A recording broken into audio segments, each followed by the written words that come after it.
Lucas Taylor is coming back. In the living room, Ethan Young, who was mopping the floor, visibly froze. Serena Sinclair leaned against the sofa, dressed in a blue nightgown. Her skin was like snow, her face beautiful, but her gaze towards Ethan was cold and distant. Seeing Ethan's silence, Serena assumed he didn't want to leave. I've given you more than enough these past 5 years. Don't be greedy. A stand-in should know his place. There's $200,000 on this card. Keep your mouth shut, and I want you out within a week. I don't need a week. I'll leave tonight. Ethan put down the mop and pointed to the bank card on the coffee table. Could you just transfer the money directly? And please add a note saying it's a voluntary gift. Now, it was Serena's turn to be stunned. She hadn't expected Ethan to agree so readily. With a cold expression, Serena took out her phone and made the transfer. In less than 2 minutes, Ethan received a notification on his phone. $200,000 received. The day had finally come. Ethan knew from the very beginning he was just a substitute. His goal was clear. Dignity was optional, but the money was essential. Ethan paid no attention to Serena's expression. After getting the money, he tossed the mop aside. I'm going to pack my things. Although he had lived here for nearly 5 years, very few things actually belonged to him. Serena had bought almost everything. Materially, Serena hadn't mistreated him. She'd let him live in this spacious apartment, and besides the initial $2 million payment for keeping him, she'd given him allowances and had custom clothes and accessories made for him. Even a simple cufflink or tie cost at least 5 figures. In the living room, Serena listened to the sounds of packing coming from the room. A fire ignited within her, and she felt inexplicably irritated. She had expected Ethan to beg her to stay, not to be dismissed so easily with a mere $200,000. In her mind, Ethan should have been desperately in love with her, unwilling to leave. Why did he seem so eager to go? Had he even considered who would give him resources once he left her? She was the one paying the hefty monthly bills for his sister's stay at Pinecrest Rehabilitation Center. Could he possibly afford that on his current salary? Serena lowered her legs, stood up, and spat out harshly. You're not taking any of those custom clothes I bought for you over the years. I'd rather throw them away than let you have them. Ethan, who had been planning to pack them up and sell them, had to retract his eager hands. In the end, besides the few clothes he'd bought himself, there seemed to be nothing else. Pathetically little to take away after 5 years. It was already 11 p.m. when he finished packing. Serena was still sitting on the sofa. Seeing Ethan emerge with his suitcase, she narrowed her eyes slightly, but didn't move. Finished packing already? Ethan put down the suitcase. Miss Sinclair, would you like to inspect it? Her gaze fell on the suitcase. It was so small, it couldn't hold much anyway. She was the one kicking him out, so why did she feel so stifled? Serena had wanted Ethan to realize the difficulty of his situation and back down. If he hadn't wanted to leave, if he had begged her, she might have arranged another place for him. She could afford to keep him, like keeping a dog. Serena stared intently at his face, searching for any sign of reluctance. Ethan Young, is there nothing else you want to say to me? Ethan immediately made his position clear. Don't worry, Miss Sinclair. I'll act as if these 5 years never happened. We'll be strangers. I won't approach you, and I certainly won't get in your way or Mr. Taylor's. Serena snorted coldly. You certainly know your place. Ethan chuckled inwardly. Asterisk, if I didn't know my place, I would have been dead years ago. Asterisk. Seeing his meek, submissive posture, a hint of mockery crept into Serena's eyes. She lowered her gaze again, dismissively. Ethan, once you walk out that door, don't regret it. It won't be easy to come back. She was the one telling him to leave, and now she was the one telling him not to regret it. Ethan just said, okay. Then, dragging his suitcase with one hand, he closed the door with the other and left without looking back. The moment the door clicked shut, the gaze that had been fixed on him finally disappeared. He couldn't help but smile, relieved and light. Spotting a trash can by the door, he touched the studs in his ear. He'd almost forgotten about them. He took off the studs and tossed them straight into the trash. They weren't valuable. Serena had made them by hand and given them to him 4 years ago. He didn't even have pierced ears back then, but Serena had personally pierced them with a needle so he could wear these 5 studs. A few days after the piercing, his ears got infected. They were red, swollen, and festering for days. Every time he had to take the studs out to apply antiseptic, the pain made him wince. Serena never allowed him to take these 5 studs out. To him, they were shackles, a dog leash, a constant reminder that he was just a substitute. Now, finally, he didn't have to wear these ugly things anymore. Tossing the studs away felt like breaking free from years of bondage. In that moment, he realized he was free. Ethan dragged his suitcase downstairs and requested an Uber. It wasn't peak time, so a driver arrived quickly. The security guard at the entrance recognized Ethan and asked curiously, "Mr. Young, where are you going so late at night?" Ethan put his suitcase in the trunk, then smiled and waved at the guard. "I'm moving out. I won't be living here anymore. Goodbye." He got in the car, gave the last 4 digits of his phone number to confirm the ride, and the car slowly pulled away. The GPS navigation voice chimed in appropriately. "Please make a U-turn at a suitable intersection. Your route has been successfully planned." It was October, just after the Harvest Festival, and the air had turned cool. It reminded him of 7 years ago, this same season, when he'd lost everything. Back then, he had just turned 18. Right before the college entrance exams, both his parents died, and his younger sister's heart condition relapsed. His sister, Emily Young, had a congenital heart defect. With proper care, she could have lived a long, normal life, but their parents' death dealt her a devastating blow. Her condition worsened rapidly, requiring urgent surgery. Ethan scraped together every penny he could find for the operation. But even after the surgery, she wasn't healthy. Besides all the medications, there were exorbitant recovery costs. There was never enough money. To pay for his sister's treatment, Ethan not only used up all their parents' savings but also fell deep into debt. He had to drop out of school, giving up the college entrance exams to work. During the hardest times, he worked 5 or 6 jobs a day, sleeping only 4 hours. One day, while delivering food, he ran into a director. Ethan didn't have much, but he had striking good looks, sharp features, handsome without being greasy, just clean cut. The director took one look at him and recommended him for a supporting role in a short web series. Ethan decided to give it a shot, figuring he had nothing to lose. Even the pay for a supporting role, calculated per day, was better than what he earned delivering food all day. Thanks to his looks, he actually started trending online after the series aired, becoming more popular than the main actors. Soon after, Starlight Talent Agency signed him as an actor. He was desperate for money back then, focused only on getting funds quickly for his sister's treatment. Signing the contract allowed him to pay off his debts, but it also trapped him in an exploitative agreement. As a newcomer with no connections, soon after getting a little recognition, the agency started trying to pimp him out, threatening to shelve his career if he refused. Just when he felt cornered with nowhere to turn, Serena Sinclair showed up with $2 million. She said she could not only solve his problems with the agency, but also get his sister into the best facility, Pinecrest Rehabilitation Center, and find her a suitable heart transplant. The condition?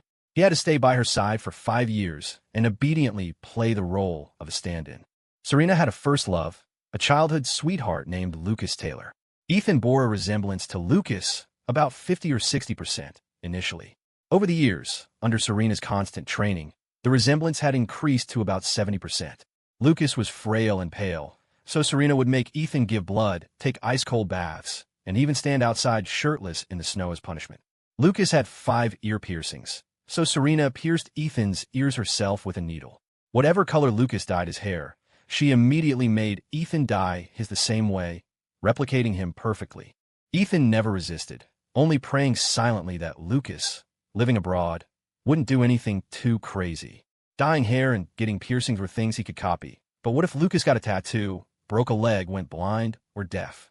Wasn't a stand-in's life still a life? As he grew to resemble Lucas more, Serena's control over him intensified. She forbade him from taking roles with romantic storylines, wouldn't let him take his shirt off on screen, and prohibited him from getting too close to women. These restrictions kept him from ever landing a leading role. So, despite being an actor for so long, he remained an obscure, C-list celebrity. Serena did finance some low-budget films for him, but they were always lukewarm indie dramas.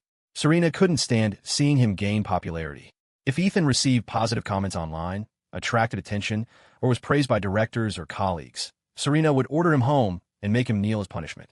She demanded Ethan be at her beck and call, available for her amusement, his entire focus consumed by her. In her eyes, Ethan was her pet dog, and a dog's defining trait is loyalty, its inability to leave its master. Ethan was clear about his own position. He was just an employee, albeit one with a very broad job description. He performed his duties diligently, taking meticulous care of Serena. They didn't have a housekeeper. He did all the cooking and cleaning himself. If his cooking wasn't good enough, he had to take classes. If the cleaning wasn't spotless, he had to do it over and over until Serena was satisfied. It wasn't that Serena couldn't afford a housekeeper. She just felt that since she was paying for Ethan, she should get her money's worth. She projected Lucas onto Ethan. Whatever Lucas could do, Ethan had to do. Whatever Lucas couldn't do, Ethan still had to do. This greatly satisfied her desire for control. Ethan gazed at the night scenery outside. The dark road winding through ginkgo trees, streetlights scattered like stars. Ethan had been preparing for this day for a long time, so when Serena told him to move out, he wasn't particularly surprised. He had been hoping this day would come sooner. Even if Serena hadn't kicked him out, he would have brought it up when the time came.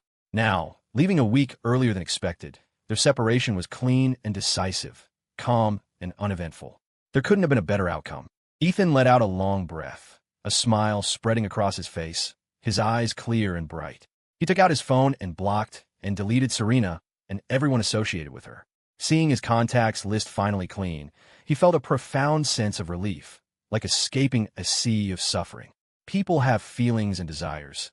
It would be impossible to say he hadn't harbored any resentment over the years. Even though he was paid for his services, emotional dissatisfaction was inevitable. As he deleted all the alarms from his phone, cleared his memos, and watched the name Serena Sinclair disappear from his view, it felt like his soul was being purified. Ethan wasn't worried about housing. He owned an apartment, 4 bedrooms, 2 living areas, plenty of space for him and his sister. He had cleaners come every month, so it was spotless and odor-free. He could move his luggage in and settle right down. After an hour's drive, Ethan reached his apartment in the early morning hours. He showered, made his bed, and collapsed in his sleep. Starting tonight, he no longer had to worry about being woken up in the middle of the night to cook snacks, startled awake by sudden phone calls, or forced to get up early every day to prepare breakfast. Meanwhile, after Ethan left, Serena went into his bedroom. She opened the closet. All his clothes were still there, neatly organized. Nothing was missing except for him. Serena felt an inexplicable emptiness in the room that made her uneasy. The floor was half-mopped, the mop left standing in the living room. The kitchen light was still on. Inside the refrigerator were leftovers from dinner and a bowl of proofing dough, all because she had casually mentioned wanting a lobster roll at lunch. She drifted off, lost in thought, when her phone rang. It was a call from a friend. "Hey, come out and play. We're waiting at the usual spot." "It's so late. I just want to sleep." "Sleep? You don't have work tomorrow. Just have Ethan drive you over. When you're done, he can pick you up. So convenient, right?" The mention of Ethan irritated Serena. She was the one who had initiated the separation. Logically, she should have felt relieved and satisfied that Ethan had left so readily. Yet, watching him drag his suitcase away without a word had left a tight knot in her chest. Even now, she spoke through gritted teeth. "Ethan's not here. Not there? Where'd he go this late at night? Out getting you a midnight snack?" Serena didn't want to talk about Ethan. "I'll drive myself. Be there in 30 minutes. Get the drinks ordered. It's my treat tonight." Very few people knew about Ethan. Only Sophia and Fiona knew the whole situation. When Serena arrived at the private booth, drinks had already been ordered, along with 6 male models, each standing 5 foot 11 inch. Serena wasn't interested in the male models. She found an armchair, sat down, and asked the bartender to mix her a strong drink. "Bad mood?" Sophia asked. "No," Serena replied. Sophia and Fiona exchanged a glance. They had been curious about what happened when they called Serena earlier. "Vivi," Sophia started. "You didn't really explain on the phone. What's going on with you and Ethan?" "Lucas is back, so I told him to move out." Sophia pressed. "And Ethan was willing to leave? What does it matter if he wasn't? It's my house. But you were together for 5 years. Don't you have any feelings for him at all?" Serena wasn't in a good mood and used her drinking to hide it. Lowering her eyes, she said, "The original is back. Why would I need to stand in? I was only with him because he looked like Lucas. If it weren't for Lucas, I wouldn't have given him a second glance." "So, did Ethan say anything when he left?" Serena closed her eyes, and the image of Ethan leaving immediately surfaced in her mind, without a trace of reluctance or hesitation. "No, he was very obedient. I gave him $200,000 when he left." "Only $200,000? Sophia exclaimed, surprised. Fiona remained silent. The reason for their reaction was clear. The drinks on the table tonight alone cost more than $200,000. Serena had been incredibly stingy with Ethan, especially considering he'd been with her for 5 years. 5 years. Ethan had gone from 20 to 25, and during that time, he had taken care of Serena meticulously, showing incredible thoughtfulness and consideration. Ethan wasn't just handsome. He had a great personality, could do anything, and crucially, he could endlessly compromise when faced with Serena's bad temper. No matter how badly Serena treated him, he never got angry. Family background aside, Ethan was practically the perfect boyfriend. Even the perpetually picky Fiona couldn't find fault with him. Initially, Serena had only approached Ethan out of curiosity, thinking it would just be a fling. People around them had bet she'd get bored within a month, but 5 years passed, and they were still together. Serena scoffed. $200,000 isn't much? She'd only given Ethan $200,000 because, ultimately, she didn't think he was worth more. Sophia muttered, "For a normal person, $200,000 is more than a year's salary. But for you, it's not even one night's expenses. Honestly, after you two being together so long, I really thought some feelings had developed. Given how devoted Ethan always was to you, I expected him to cling desperately, not just leave when told." Fiona interjected. "Ethan must be pretending, acting indifferent on the outside, but hurting inside. I bet he won't be able to stop himself from contacting Vivi tomorrow." "Why wait until tomorrow?" Sophia teased. "Call him right now and tell him to pick Vivi up. Bet you he'll grab a cab immediately. It's always like that, comes whenever she calls. Where else is he going to find such a generous sugar mama?" After leaving Vivi, they started joking around again. Because Serena didn't treat Ethan with respect, they didn't take him seriously either. Serena never hid things from Sophia and Fiona. She often brought Ethan to their get-togethers and would train him like a dog right in front of them. And Ethan only had eyes for Serena. As long as she was nearby, his gaze would be fixed on her. Even they, who had grown up with Serena, probably didn't understand her as deeply as Ethan did. Ethan knew what Serena wanted with just a look, often handing her things before she even lifted her hand. Ethan had also done well for himself, growing more handsome over the years, perfectly fitting Serena's preferences. Looking at recent photos of Lucas, Ethan had clearly surpassed him, especially in physique, lean in clothes, muscular without. The life Serena had lived with Ethan these past few years had been undeniably good, so much so that even rich girls like them were envious. Listening to Sophia and Fiona talk, Serena's mood instantly improved. She swirled the drink in her glass, downed it in one go, leaving a red stain on her lips. "Let's not talk about him anymore." Okay. No more Ethan," Sophia conceded. "Let's talk about Lucas then. What do you think he'd say if he found out you kept a look-alike substitute for him these past 5 years while he was gone?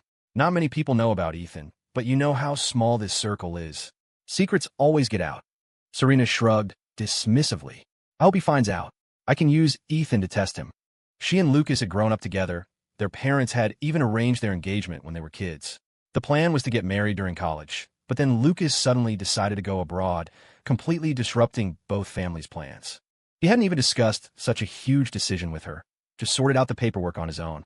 By the time Serena found out, he had already booked his flight, completely blindsiding her. Serena had argued, thrown tantrums, screamed herself hoarse, even threatened him. But Lucas remained unmoved, insistent on leaving. She couldn't understand why Lucas was so set on going to Y Country. Who exactly was waiting for him there? When Lucas left, Serena was filled with resentment and even fell into a period of self-doubt. In that state of mind, seeing Ethan, who bore some resemblance to Lucas, was like finding a punching bag for her frustrations. She directed all her malice towards Ethan, inflicting on him everything she couldn't do to Lucas. Ethan could soothe her wounded pride, but he was also a tool to get back at Lucas. After all, misfortune is relative. The better her life seemed, the more Lucas might regret leaving. Recently, Lucas had been preparing to return and had started actively contacting her, bringing up things from their past. She sensed he was starting to care again, but she wasn't as thrilled as she thought she'd be. As more wine was drunk, the 6 male models gathered around Sophia and Fiona. Serena was getting a bit drunk too. She hated sleeping out and never stayed away overnight. She wanted to go home. She wanted the comforting rice porridge Ethan always made for her. Serena put down her glass, propping her head up with her hand. "It's getting late, I want to go home." Sophia squinted. "What time is it?" One of the models beside her immediately answered, 3 a.m. "That late already?" The model asked. "Miss Sullivan, shall I arrange 3 rooms for you?" "2 will be fine," Sophia replied. Sophia knew Serena hated staying in hotels. Even the best ones weren't as comfortable as her home, where she'd have hangover soup, comforting porridge, and someone to help her freshen up. She looked at Serena. "So, want me to call Ethan to come get you?" Serena just grunted, holding her stomach with one hand while dialing with the other. The call connected quickly. After 2 rings, an automated voice came on. "We're sorry, the number you have dialed is currently busy. Please try again later." Serena Sinclair rarely drank hard liquor. If Ethan were around, he'd definitely watch her and stop her. Plus, she was on her period, and drinking too much upset her stomach. Right now, she just wanted to go home and lie down, wishing Ethan would hurry up and pick her up, but her calls wouldn't go through. This hadn't happened in years. Serena was about to call out for Ethan when she realized the sound from her phone was an automated message. Sophia, closest to her, noticed Serena's expression change and leaned in. "When's Ethan coming to get you?" It didn't even cross Sophia's mind that Ethan might have blocked Serena. Serena tried calling again, same message. She was dizzy from the alcohol, but not stupid. 2 calls getting the same result could only mean one thing. Ethan had blocked her. Sophia, still clueless, asked, "What's wrong? Is he not picking up?" A wave of irritation surged through her, intensifying the pain in her stomach. Serena's eyes started to redden. She kicked the table hard, sending the stacked glasses tumbling and shattering across the floor with a loud crash. The sudden noise startled everyone in the private room into silence. Sophia was sobered up by the shock. Before she could react, Serena suddenly held out her hand. "Give me your phone." Sophia handed it over without a word, watching Serena find Ethan's number in her contacts and dial. Same result, the call wouldn't connect. She looked at Fiona. Before Serena could ask, Fiona dialed him too. Hearing the automated message, she shook her head at Serena, her expression grim. "Ethan blocked all of us?" Serena pressed her lips together tightly. The hand that had been clutching her stomach clenched into a fist, nails digging into her palm without her noticing. "Where does he get the nerve?" Fiona exclaimed. "Blocking Serena? Has he forgotten about his sister in the hospital? Forgotten about his company?" They'd rather believe it was a network problem than accept that Ethan would block Serena. They had all seen how Ethan had acted over the past 5 years. Calling him gentle was less accurate than calling him weak and spineless. Ethan had seen every side of Serena, the good and bad in human nature, the positive and negative, the mature and childish. Serena never bothered to pretend around Ethan because he tolerated everything about her. Getting to this point involved more than just affection. Future prospects and benefits were also factors. Although Serena had only given Ethan $200,000 when she kicked him out, she had spent plenty on him during their 5 years together. Just his sister Emily Young's annual hospital bills started in the 6 figures. And the TV shows and movies he starred in, Serena had paid to get him those roles. If it weren't for Serena, Ethan would have been chewed up and spit out by the cutthroat entertainment industry long ago. He should know perfectly well that his only future lay in staying with Serena. Besides anger, Serena felt a wave of confusion. How could this happen? Even though she had told him to leave, he was supposed to come running the moment she needed him. If Ethan left her, where would he live? How would his sister get treatment? And what about his Starlight talent agency? Weren't they afraid someone would try to exploit him now? Most importantly, Ethan loved her. He was willing to do anything for her, give up everything. Of course, this was only Serena's perception. Suddenly, her stomach cramped violently. Serena let out an involuntary groan, doubling over and clutching her stomach. Cold sweat broke out on her skin within seconds. Seeing she wasn't okay, Sophia quickly pushed aside the male model beside her and rushed over to support her. "Serena, what's wrong? Where does it hurt?" "My stomach hurts." "Quick, get her some warm water." In a flurry, Sophia took the warm water and handed it to Serena. "Maybe we should take you to General Hospital?" "I'm fine." She'd always had stomach issues, though they hadn't flared up under Ethan's care. He always carried her medicine, gave it to her when she felt unwell, and strictly managed her diet. Serena hated bland food, so Ethan found ways to make things tasty. The man who once couldn't even chop potatoes properly had now mastered Southern cuisine. Sophia and Fiona didn't know what else to do but sit quietly with her. Thankfully, Serena's color improved after drinking the warm water. Fiona muttered, "Maybe something's wrong with his phone? Why would Ethan suddenly block you?" Sophia shot her a glare, warning her to drop it. Serena said, "He's the one who can't live without me, not the other way around. If he wants to block me, fine. Let's see if he can resist coming back to me for the rest of his life. It's not like he's irreplaceable. A substitute, no matter how perfect, is still just a substitute. Never as good as the real thing." Sophia agreed. "He's probably just throwing a tantrum. Give him a couple of days. He'll realize he was wrong and come crawling back. Guys can play games too, you know? Playing hard to get. If he takes it too far, he'll be the one crying." Serena closed her eyes, her mind uncontrollably replaying the moment Ethan left. She had been drunk. Calling him to pick her up right after kicking him out made it seem like she was the one who couldn't live without him. Since she'd already told him to get lost, she should make a clean break. Some ties needed to be cut completely, or they'd only cause more trouble. With that thought, Serena texted Starlight Talent Agency. She told them she and Ethan were done. They didn't need to report his affairs to her anymore, and They could handle him however they wanted. As for Pinecrest Rehabilitation Center, the VIP rooms were expensive and limited.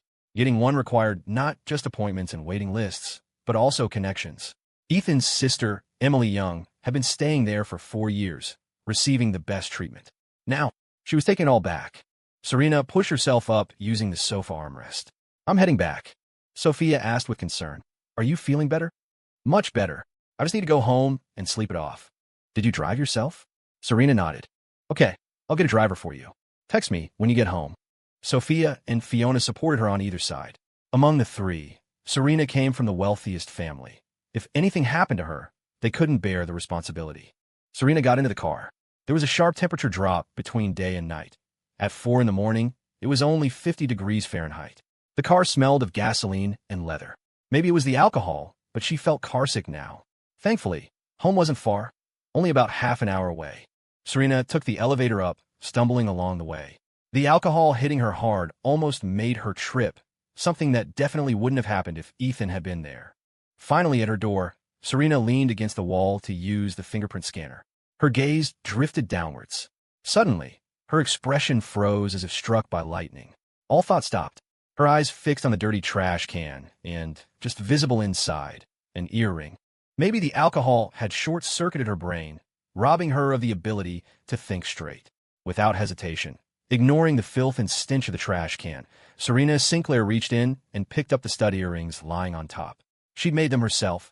The craftsmanship was a bit rough. The letters LT were etched onto them, barely visible unless you looked closely. A wave of complicated emotions washed over her. She'd only found 3 of the 5 studs. She had originally intended to give them to Lucas Taylor, but he went abroad before she got the chance. Then she met Ethan Young and forced all 5 onto his ears. Ethan had worn them for 4 years, never taking them off once in all that time. Now, those same studs were here in this disgusting trash can. She didn't dare dwell on what that meant. Clutching the 3 studs tightly, she thought, asterisk, they're just a few worthless earrings. If Ethan threw them away, why am I picking them up? Trash belongs in the trash. Am I really thinking of giving these to Lucas now? Asterisk. Serena didn't know what she was thinking. She just tossed the 3 studs into the junk drawer by the entrance. After quickly washing up, Serena got into bed. It took her a long time to finally fall asleep. That night, she had a chaotic dream, drifting between Lucas and Ethan. When the dream faded, she woke up. The price of her hangover was a splitting headache. It had been a long time since she'd felt this awful. Serena drank often, but usually when she got drunk, Ethan was there running around after her. He'd make hangover soup, cook porridge, apply cold towels to her forehead, and even put on a mask for her to prevent redness and puffiness the next day. Just awake, Serena hadn't yet registered that Ethan was gone. Clutching her head, she walked out. Seeing the quiet living room and kitchen, she instinctively went to Ethan's bedroom, turned the knob, and pushed the door open. "I want fried." Before she could finish, she saw the empty bedroom and suddenly remembered. Ethan had left yesterday. He had such a low presence. With him gone, it almost felt like nothing was missing from the apartment, making it easy to forget he wasn't there anymore. Serena's irritation peaked. She stormed into the kitchen and yanked open the fridge. There were still dumplings Ethan had made in the freezer. Even without Ethan, I could still have fried dumplings, she thought. Serena heated oil in a pan and dumped the dumplings in. The steps were the same, but in her hands, the dumplings practically exploded. If she hadn't shielded her face just in time, the hot oil would have splattered onto her skin. Serena ran her hand under cold water, looking at the completely burnt dumplings in the pan. Frustration surged through her, her chest heaving. Serena's head throbbed with anger. She grabbed the frying pan and slammed it into the sink. She vented her fury, achieving nothing but making a mess of the kitchen. Just then, her phone rang. Serena picked it up. It was the head of Starlight Talent Agency. As soon as she answered, the person on the other end cautiously asked, "Miss Sinclair, about the text you sent last night." "What did you mean? You and Ethan?" Serena's voice was low. "I'm tired of him. I won't be involved in his affairs anymore. Do whatever you want with him. Don't give him any special treatment." "Okay, I understand." The caller clearly understood Serena's underlying message. She wanted them to make things difficult for Ethan. They had no idea how Ethan had managed to displease the young heiress. Serena called a cleaning service to come tidy up. Meanwhile, she went into the storage room. Though punishment room might be more accurate, it was spacious, filled with various art supplies. She picked up a paintbrush and stared at a black collar lying on the desk. If Ethan saw this, he would immediately understand. Serena was angry. Simply kneeling wouldn't appease her. Only enduring beatings and fulfilling her nonsensical demands would work. Serena had countless ways to torment people. Artistically, her forte was painting, and Ethan was her model. Her studio was filled with paintings, all portraits of the same man, bare-chested, holding a bouquet of roses, covered in blood, lying with eyes closed in a cold bathtub. Serena's favorite was one of him lying wounded in a pool of blood, radiating a sense of brokenness. Back then, battle damage transformations were popular online, but those videos used makeup. Ethan's injuries were real. Ethan rarely angered her, but she was a woman. And some days of the month, when she was in a bad mood, Ethan suffered. Now that Ethan was gone, she'd lost her outlet. She certainly couldn't do things like this to Lucas. She would hide that cruel side of herself from him. Serena touched a lingering bloodstain on an artificial flower, suddenly regretting letting Ethan leave so easily yesterday. Looking inward, she truly was reluctant to let Ethan go. After all, his departure meant she'd lose a lot of her. Fun. If only I could openly have both of them, she mused. Asterisk, why do people have to choose? Why can't I have everything? Asterisk. At 10 in the morning, Ethan slowly woke up. He hadn't slept this well in a long time, sleeping soundly until morning. He felt relaxed and full of energy. No need to be on edge waiting for Serena's sudden calls. No need to rack his brain trying to figure out how to please her. Ethan ordered takeout and tidied up a bit while waiting for it.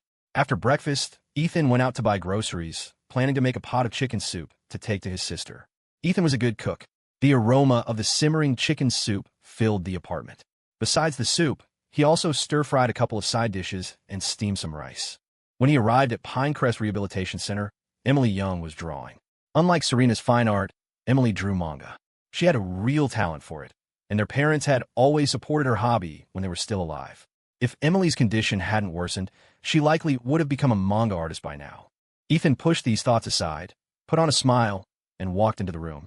Emily didn't notice him until he was close. Brother. Emily looked up, her eyes brightening when she saw Ethan. What are you drawing so intently? I came all the way in, and you didn't even notice. I'm drawing a 4-panel comic strip. The main character is based on you, Emily said, handing her sketchbook to Ethan. Look, does this look like you? Ethan looked. It was a chibi-style character that actually captured some of his essence. He chuckled. You made me look so small. But you are young, brother. Young, handsome, bright, and gentle. It's just a shame my drawing skills aren't good enough to capture even a tenth of how wonderful you are, Emily said earnestly. Ethan ruffled Emily's hair, amused. All right, enough with the flattery. Go wash your hands. It's time for chicken soup. Emily Young had just turned 18. There was a 7-year age gap between her and her brother, Ethan, and they didn't look much alike. Emily was still in high school, but frequently missed classes due to her health. It was uncertain if she'd be able to take the college entrance exams this year. Fortunately, her condition was improving, so even if things didn't work out this year, she could always try again next year. A good education was important for most people, and Ethan hoped his sister could have a complete college experience, unlike him. Ethan took the containers out of the thermal lunchbox. He first ladled a bowl of the yellowish chicken soup for Emily, having carefully skimmed all the fat off the top. Emily came out after washing her hands, picked up the bowl, and carefully took a sip. Perfectly seasoned. She took a bite of a chicken wing, the rich aroma making her sigh contentedly. Big brother, your soup is amazing. Slow down, it's hot, Ethan said, handing her a napkin. I also brought some pastries you can have later, like an afternoon snack. Emily's face lit up. You made them yourself? Yeah, Ethan confirmed. Some cake and cookies. Many store-bought sweets were loaded with oil, sugar, and additives, making them unsuitable for someone recovering. Homemade treats were healthier and a much better option. Hearing this, Emily immediately put down her bowl and started rummaging through the box of treats. Just as she reached for one, Ethan gently tapped the back of her hand. Finish your meal first. No snacks right now. I was just looking, Emily muttered, rubbing the back of her hand. Ethan always spoiled her. His taps felt more like a tickle than a hit. She pulled her hand back and reached for her tablet instead. Hang on, let me find a show to watch while I eat. Emily's preferred viewing material, while eating, usually consisted of Ethan's TV shows and movies. Though he'd been acting for 5 years, he hadn't been in many productions. Recently, he'd taken a supporting role in a short web series. Its niche subject matter meant it didn't attract a large audience, but Emily found it and began watching eagerly. Ethan didn't interfere, only reminding her, focus on your food. With Ethan keeping her company, Emily ate half a bowl more than usual. Between bites, she asked, "So, how are things going with your girlfriend?" Ethan didn't hide it. "We've separated," he said.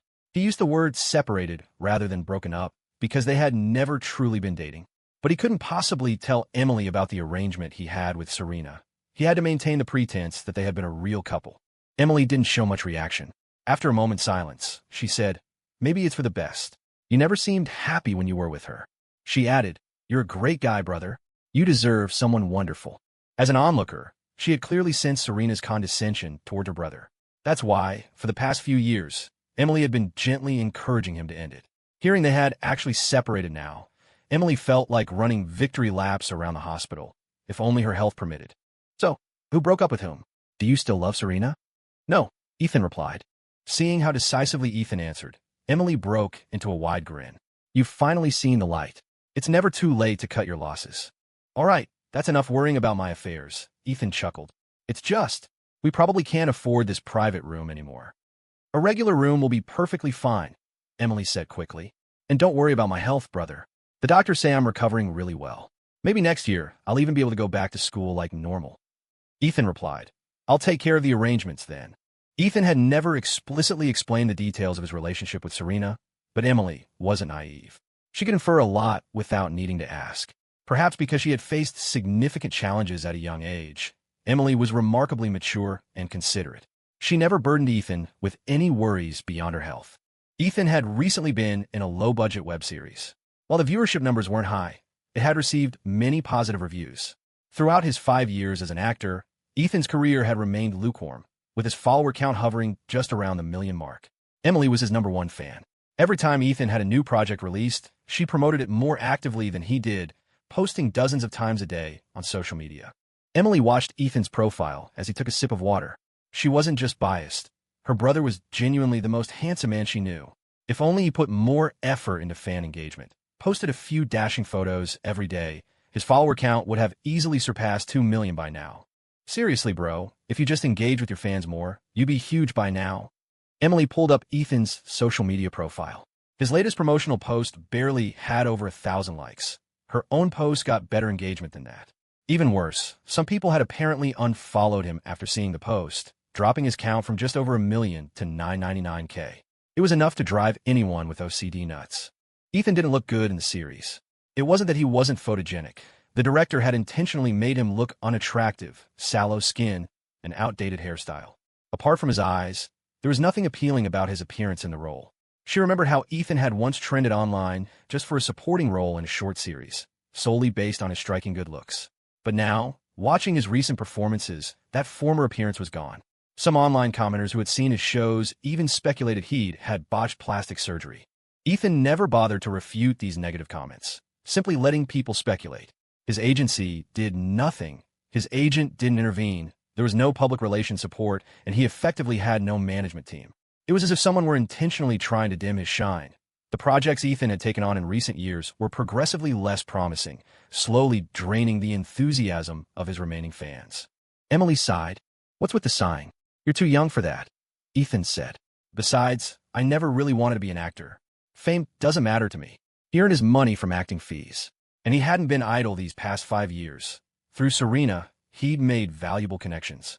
He had saved the money she'd provided and invested it wisely. While his net worth was nothing compared to Serena's, he had enough to support Emily comfortably and wasn't afraid of being threatened. He had it all figured out. If things didn't work out in Maplewood, he'd move to Seabreeze City. With savings, he could make a life for himself anywhere. He was a grown man. His life didn't depend on Serena. With that thought, Ethan reached out and ruffled Emily's hair again. "Don't worry," he reassured her. "We're going to be just fine." Emily tried to look reassured, but inwardly, she was still anxious. It wasn't that she didn't trust Ethan, but the reality was stark. After paying her hefty medical bills, how much could Ethan really save from his earnings? And would Starlight Talent Agency really let him leave without a fight? Just then, Ethan's phone rang. Ethan saw it was his agent, David Johnson. Not wanting to worry Emily, he stepped out into the hallway to answer it. His agent David's furious voice erupted from the phone. "Ethan Young, why the hell haven't you answered my texts? Do you have any respect for me as your agent? Or for the agency? What's this about?" Ethan asked calmly. "What the hell happened with Miss Sinclair? She told us she's cutting you off. Did you break up?" Serena had invested a significant amount of money in the agency over the years. Because of her backing, Ethan hadn't faced much trouble there, aside from being given poor scripts. Losing a patron like her wasn't just Ethan's loss. It was a huge blow to the agency. If Ethan and Serena were really finished, he'd be completely disposable to them. David sounded livid. You could almost hear him fuming through the phone. He ordered, "You get over there and smooth things over with Miss Sinclair right now. Don't you forget, she's the only reason you've stayed afloat all these years. Stop being difficult. Think about your career. Think about your sick sister. If the agency shelves you, you're finished. There'd be no you without Serena. You had the perfect sponsor right there, and instead of holding on for dear life, you let her go. How do you expect to make it in this business now? Are you listening to me? Figure out how to get back in her good graces fast, before it's too late. Have you forgotten how miserable things were for you before she came along?" Ethan glanced at his watch. The call had already gone on for 5 minutes. "Like you said," he replied evenly, "that was the past." David Johnson froze, then flew into a rage, his voice hitting a shrill, furious pitch. "Ethan Young, what is the meaning of this? Do you even want this job anymore? If you drive Miss Sinclair away, you won't find another patron like her. Don't forget you signed an 8-year contract with our agency, and this is only year 5. Ethan replied calmly, "Let's find some time to talk properly about the contract." David sneered over the phone, "Fine. Then come down to Starlight Talent Agency this afternoon, and we'll talk properly." With that, he hung up. Ethan opened his messages. David had sent him a flurry of DMs around 10 that morning, but Ethan hadn't seen them because his phone was on Do Not Disturb. The messages were all about Serena, saying pretty much the same things David had just yelled over the phone. No need to read them again. After checking his messages, Ethan opened his block list. He saw several missed calls logged there, the most prominent ones from Serena. The calls were very close together. Clearly, after finding his number blocked, Serena had tried calling him from someone else's phone. Asterisk, calling him at 3 in the morning? What for? Asterisk, she had just told him to leave yesterday. Not even a full day had passed, and now she was calling him, just looking for trouble. Ethan thought he knew Serena well enough, but he still found her behavior baffling. He knew perfectly well that developing real feelings was out of the question. There was no way she actually missed him. He figured she'd probably gone out drinking late, felt sick afterward, and wanted him to come pick her up and take care of her. When Serena drank too much, she loved to pick fights and make trouble. She became moody and volatile, incredibly difficult to please. Ethan felt a wave of relief. Thank God he had blocked her number yesterday. He put his phone down. Emily Young saw him reappear and asked, "Brother, are you leaving now?" "Yeah," Ethan said, giving her instructions patiently. "You get some rest. Call or text me if you need anything. And be good and listen to the doctor." "Okay." Ethan gathered the insulated container he'd brought, washed it out, and packed up the snacks. He had made 2 boxes of pastries, one for Emily and one for someone else. Emily had seen them both and assumed they were both for her, but Ethan simply put one box into a bag and left with it. He didn't leave Pinecrest Rehabilitation Center right away. Instead, he walked over to another building to visit an elderly woman. He and the old lady, Grandma Wood, were friends despite the age gap. She was 80 years old this year, but still quite spry. Her favorite pastimes were browsing the supermarket, doing her park dancing, watching short dramas, and listening to audiobooks. Coincidentally, her favorite short dramas were the very ones Ethan starred in. As she put it, they were corny but addictive. They had met once when Grandma Wood took a tumble while out shopping for groceries. None of the passers-by dared to help, afraid of being blamed or sued. Ethan happened to be walking by, helped her up, and took her to the hospital. That's how they became acquainted. Grandma Wood recognized him instantly as the handsome supporting actor from her dramas. As she was being wheeled into surgery, she kept clutching his hand, asking for his autograph. Ethan hadn't expected to rescue one of his own fans off the street. It felt like fate worked in mysterious ways. After they got to know each other, the old lady grew increasingly fond of Ethan. She watched every drama he'd ever been in, becoming his second diehard fan after Emily. Recently, Grandma Would have been admitted to the hospital to manage high blood pressure.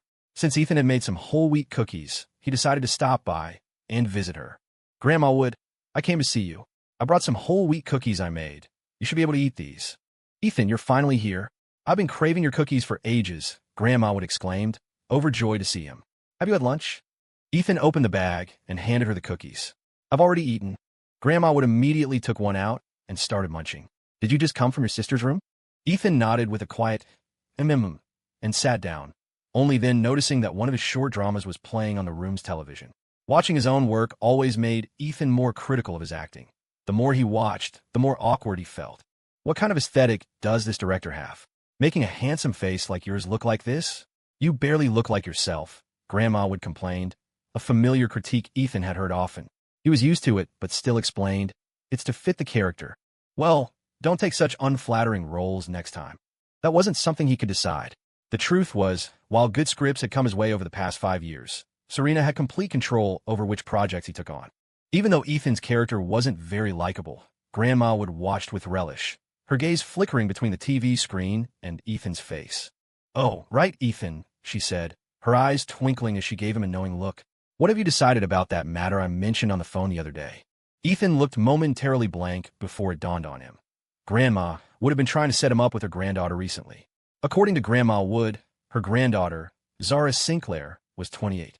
She'd gone abroad 5 years ago to start her own business and was now planning to return home to take over Taylor Holdings.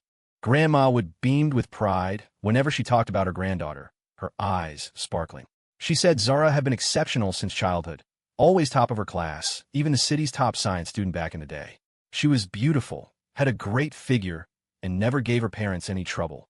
The only issue was her love life. She didn't even have a boyfriend. At 28, she'd apparently never dated anyone. When asked about her standards for a partner, she'd claimed she wasn't interested in men. The old lady worried constantly about it, feeling the stress add wrinkles to her face. She was 80, living year by year, and her greatest wish was to see her granddaughter settle down and start a family, preferably having children, before she passed away. Grandma would held traditional views, believing that marriage and children were essential parts of life, necessary to carry on the family line and legacy. "You're 25 this year, and my granddaughter is 28. You know what they say, a woman 3 years older brings good fortune. The age gap is perfect," Grandma would coax patiently. "Zara, I watched her grow up. She's more beautiful than a movie star. Young people can just get to know each other first, just be friends. I'm not telling you to get married right away. If it doesn't work out, I won't force you." Grandma would acknowledge that modern women weren't necessarily dependent on men.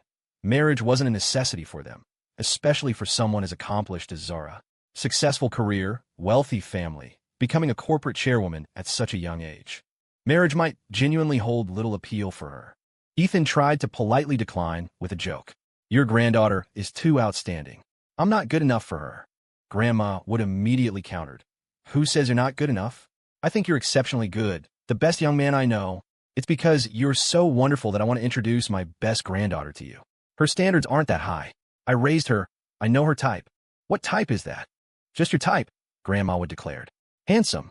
"You'd better believe it," Grandma would said. "My granddaughter takes after me. She likes whatever I like." Eventually, after much persuasion from Grandma Wood, Ethan agreed to meet her. Ethan had speculated about Grandma Wood's background.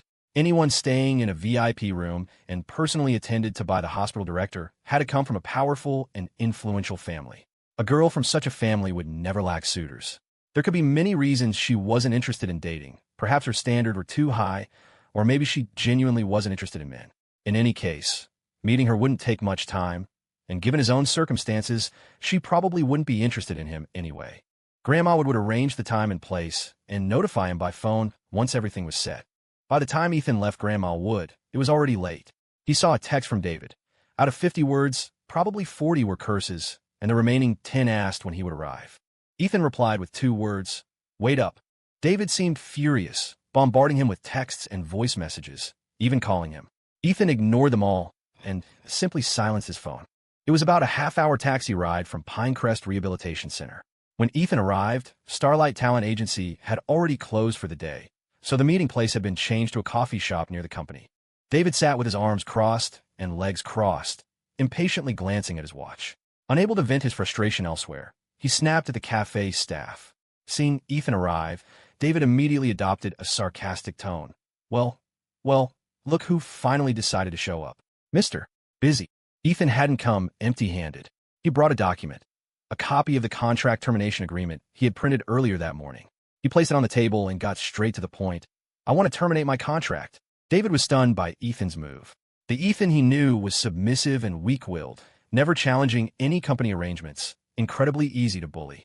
David quickly scanned the contract, and realizing Ethan was serious, he glared at him menacingly. "Ethan Young, The company hasn't treated you poorly. When you were drowning in debt, the company advanced your salary to pay it off. If the company hadn't signed you as an artist, gotten you scripts, and paid you, your sister would have died long ago. Don't you understand gratitude? Initially, the company struggled and couldn't give you good resources, but now that you've latched onto Serena, things are looking up for you day by day. There's no need to terminate the contract now. You signed an 8-year contract. It's only the 5th year. Terminating early means paying a breach penalty. Do you have any idea how much that is? If Miss Sinclair were willing to pay it for you, I wouldn't say a word. But she's clearly tired of you now. How much are you even worth? Selling you piece by piece wouldn't even cover it. If I were you, I'd be diligently sucking up to Serena. You have a rich, beautiful sugar mama supporting you, and the company is investing in you. Don't be ungrateful for your good fortune. From the tone of Serena's call, David had gathered that she was done with Ethan. Someone like Ethan wouldn't dare leave voluntarily. Without Serena, he was nothing. Honestly, if Serena hadn't protected him back then, Ethan probably would have been drugged and sold off years ago. Ethan habitually ordered an Americano. It was Serena's favorite drink, very bitter. Even after years, he still hadn't gotten used to it and needed lots of sugar and milk. As he added them, Ethan slowly said, "This good fortune. You want it? You can have it."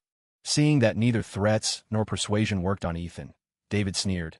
"Ethan Young, I tried to discuss this reasonably, but you insist on making things ugly, huh?" Bang! He slammed his hand on the contract, making the table tremble. "Fine. If you insist on terminating, we'll follow the legal contract. It's written in black and white with your signature and fingerprint. Don't think you can just get out of it." Ethan chuckled softly. "Naturally, we'll strictly follow legal procedures. But before that, there are a few things I need to make clear to you. Back then, I desperately needed money and wasn't thinking clearly.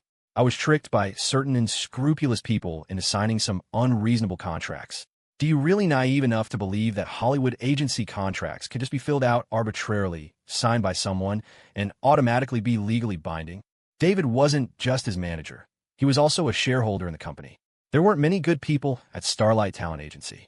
Their initial capital came from exploiting legal loopholes. The company managed all sorts of artists, some, like Ethan, who started in short online dramas, others from idol groups, singers, and second or third-tier actors. The company kept dirt on its artists, manufacturing it if necessary.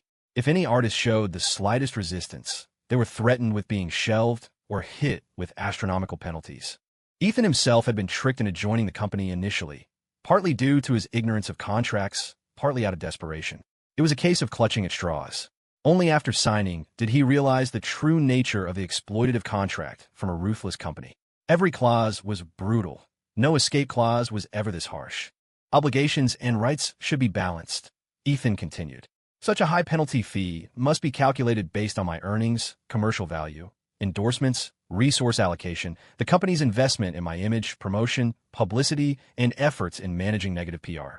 All these factors must be included to determine the final penalty amount. Or did you think you could just pull a number out of thin air and make me pay an exorbitant fee? Over the years, I've been in 10 shows total and 1 low-budget film, for which Serena was the investor. I basically brought that in myself. My resources are the lowest in the entire company. As for the company's investment in me that you mentioned, I've compiled a list and sent it to your email. You want someone earning less than $100,000 a year to pay $100 million in damages? How do you think the public will react online? Will the Screen Actors Guild intervene? Will his contract even hold up legally?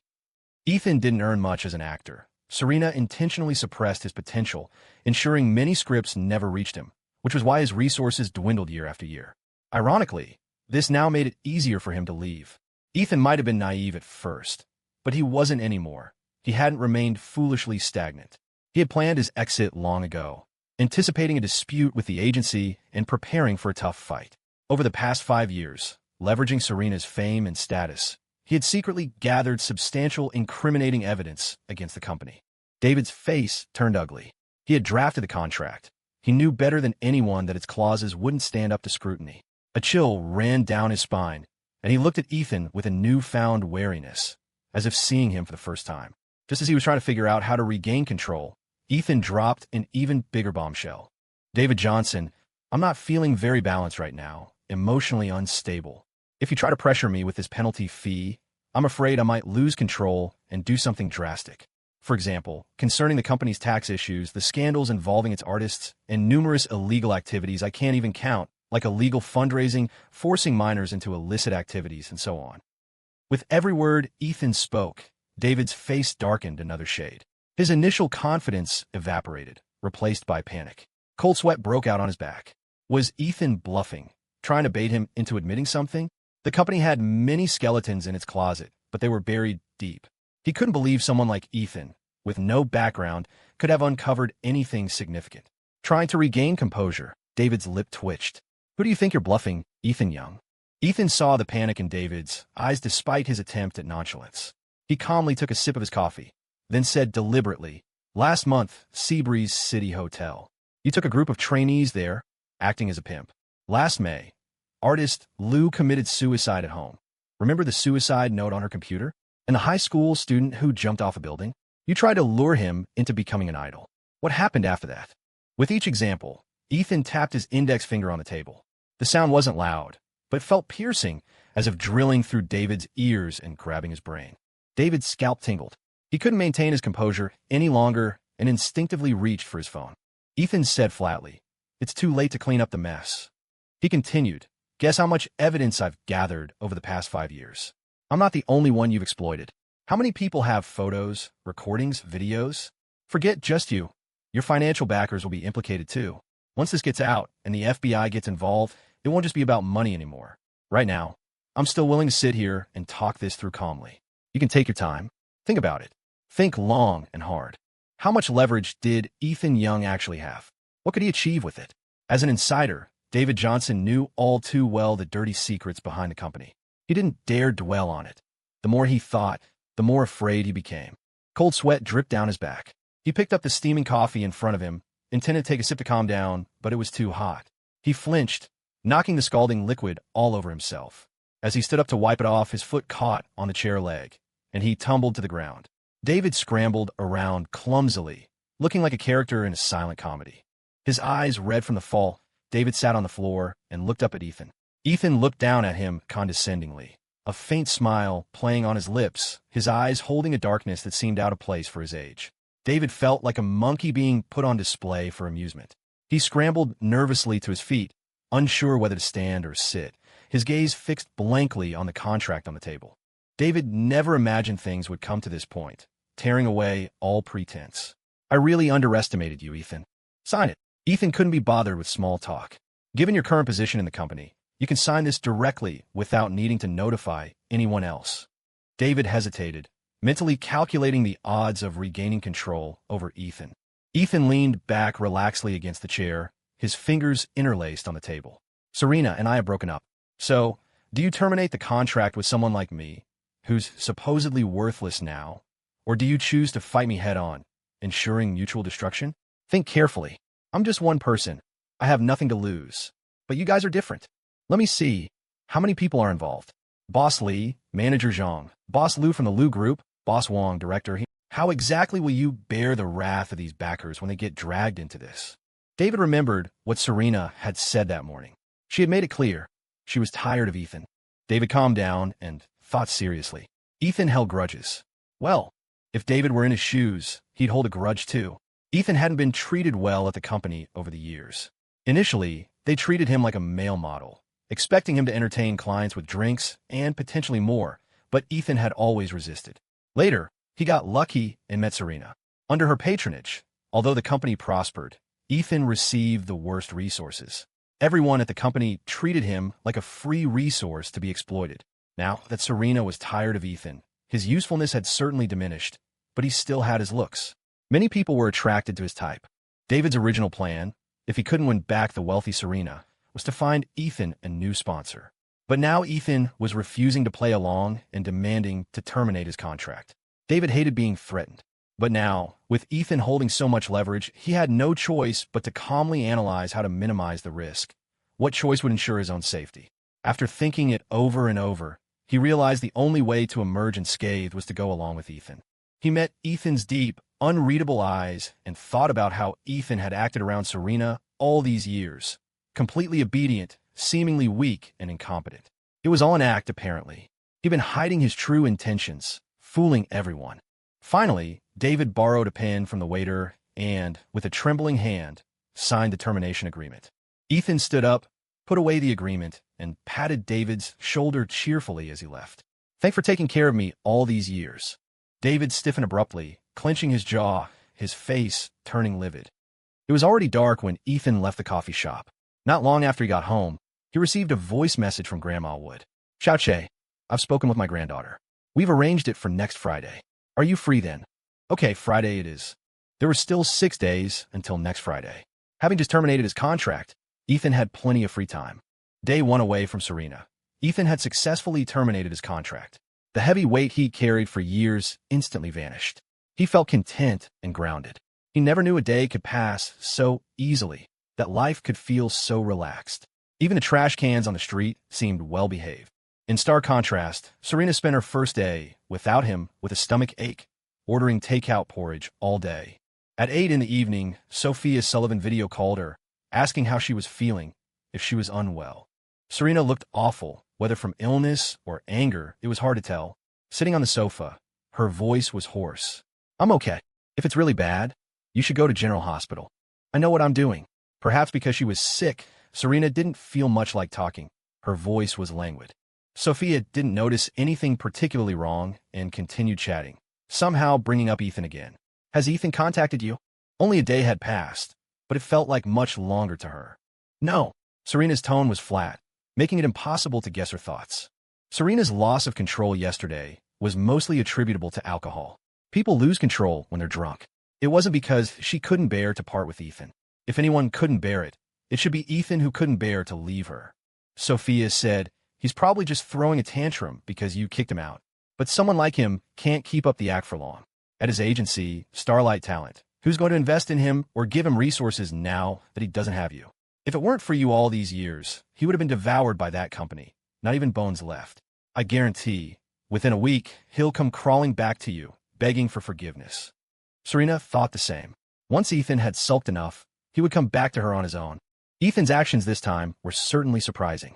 For years, he had given the impression of being obedient and honest, doing whatever he was told. Serena hadn't been so picky before, but after getting together with him, she developed an inexplicable compulsion for order. Shoes in the cabinet had to be perfectly aligned. She couldn't stand seeing dust. Every corner of the room had to be tidy. The air fresh flowers were placed regularly in the vase, and even the food couldn't repeat within a month. Even the fruit platter placed before her had to be the most beautiful. The cherries she liked had to be uniform in size, the strawberries unblemished, and when eating cake, it absolutely had to be cut into a perfect triangle. The entire house was adjusted according to Serena's habits and preferences.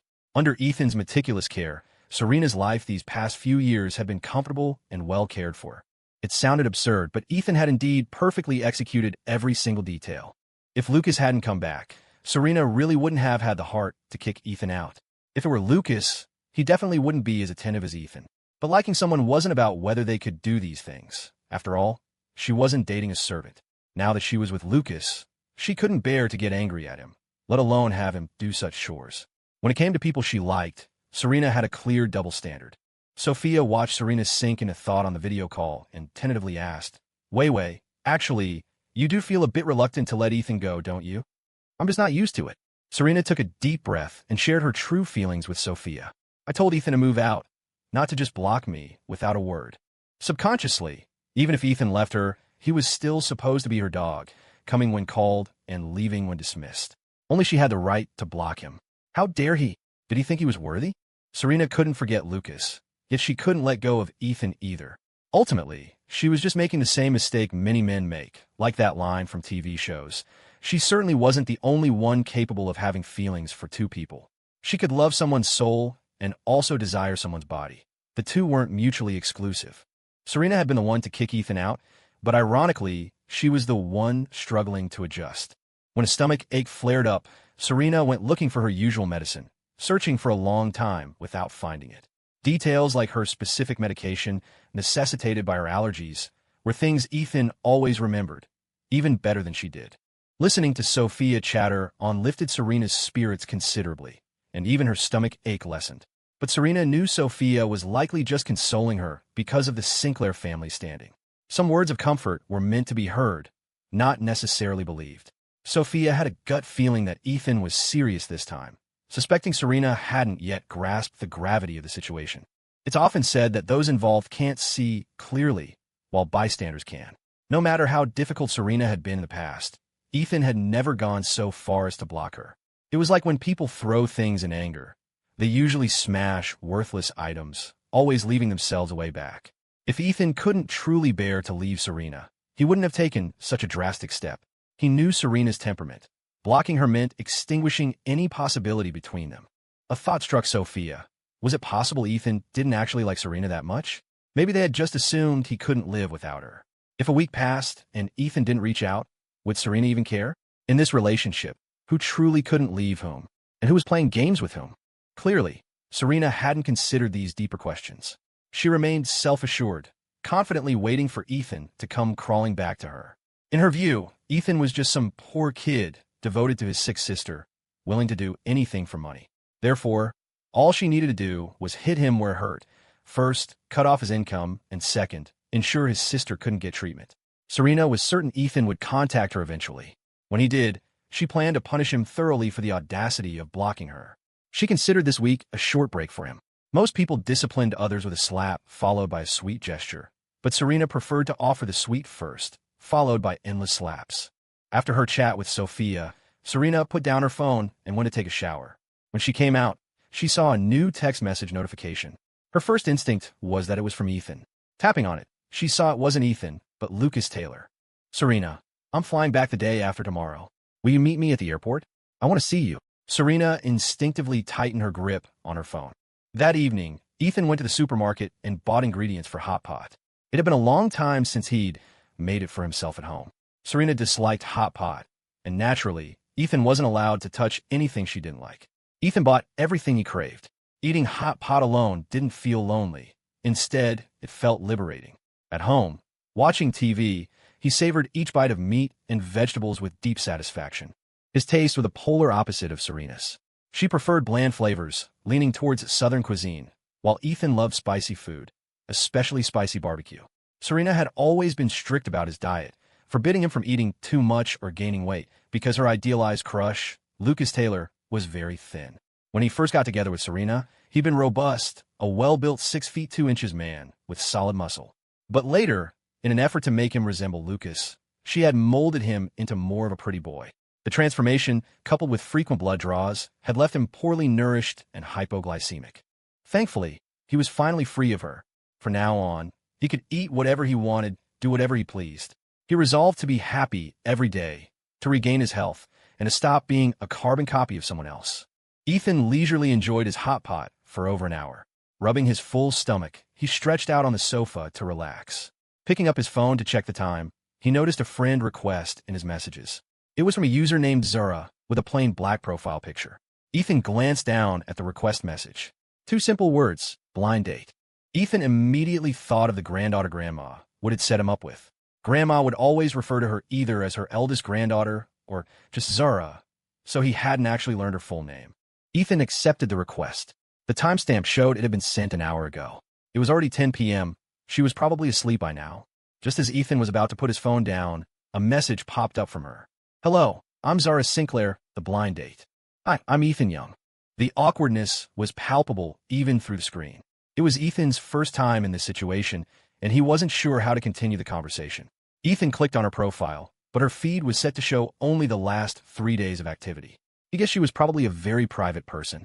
After a moment, Zara sent another message, a location pin for a restaurant near Pinecrest Rehabilitation Center. Zara, would meeting at this restaurant next Friday work for you? Ethan, sure. I can book a private room. Zara, okay. Ethan mentally added another trait to his impression of her, decisive. Though he hadn't met her, he pictured a formidable career woman in a black pantsuit, serious and unsmiling. Zara Sinclair. Ethan repeated the name to himself. It felt vaguely, unsettlingly familiar. Seeing her message, get some rest. Good night. Ethan quickly replied, good night, adding a default emoji that popped up automatically. With the conversation clearly over, Ethan put his phone down and went to wash the dishes. Halfway through, a connection suddenly clicked in his mind. Zara Sinclair, the eldest daughter of the Sinclair family. Serena's older sister. Ethan Young had wondered about Grandma Wood's family background, but he'd never connected her to the Sinclairs of Maplewood. Grandma would never discuss her family when they chatted. The person she mentioned most often was her eldest granddaughter. According to her, she had raised Zara Sinclair herself. Grandma Wood's husband had died young, at 60, when Zara was only 6. Ethan hesitated. Perhaps his negative experiences with Serena made him reluctant to meet anyone from the Sinclair family. He worried about jumping out of the frying pan and into the fire. Ethan wasn't impulsive or adventurous by nature. As the saying goes, once bitten, twice shy. To be safe, Ethan looked up Zara online.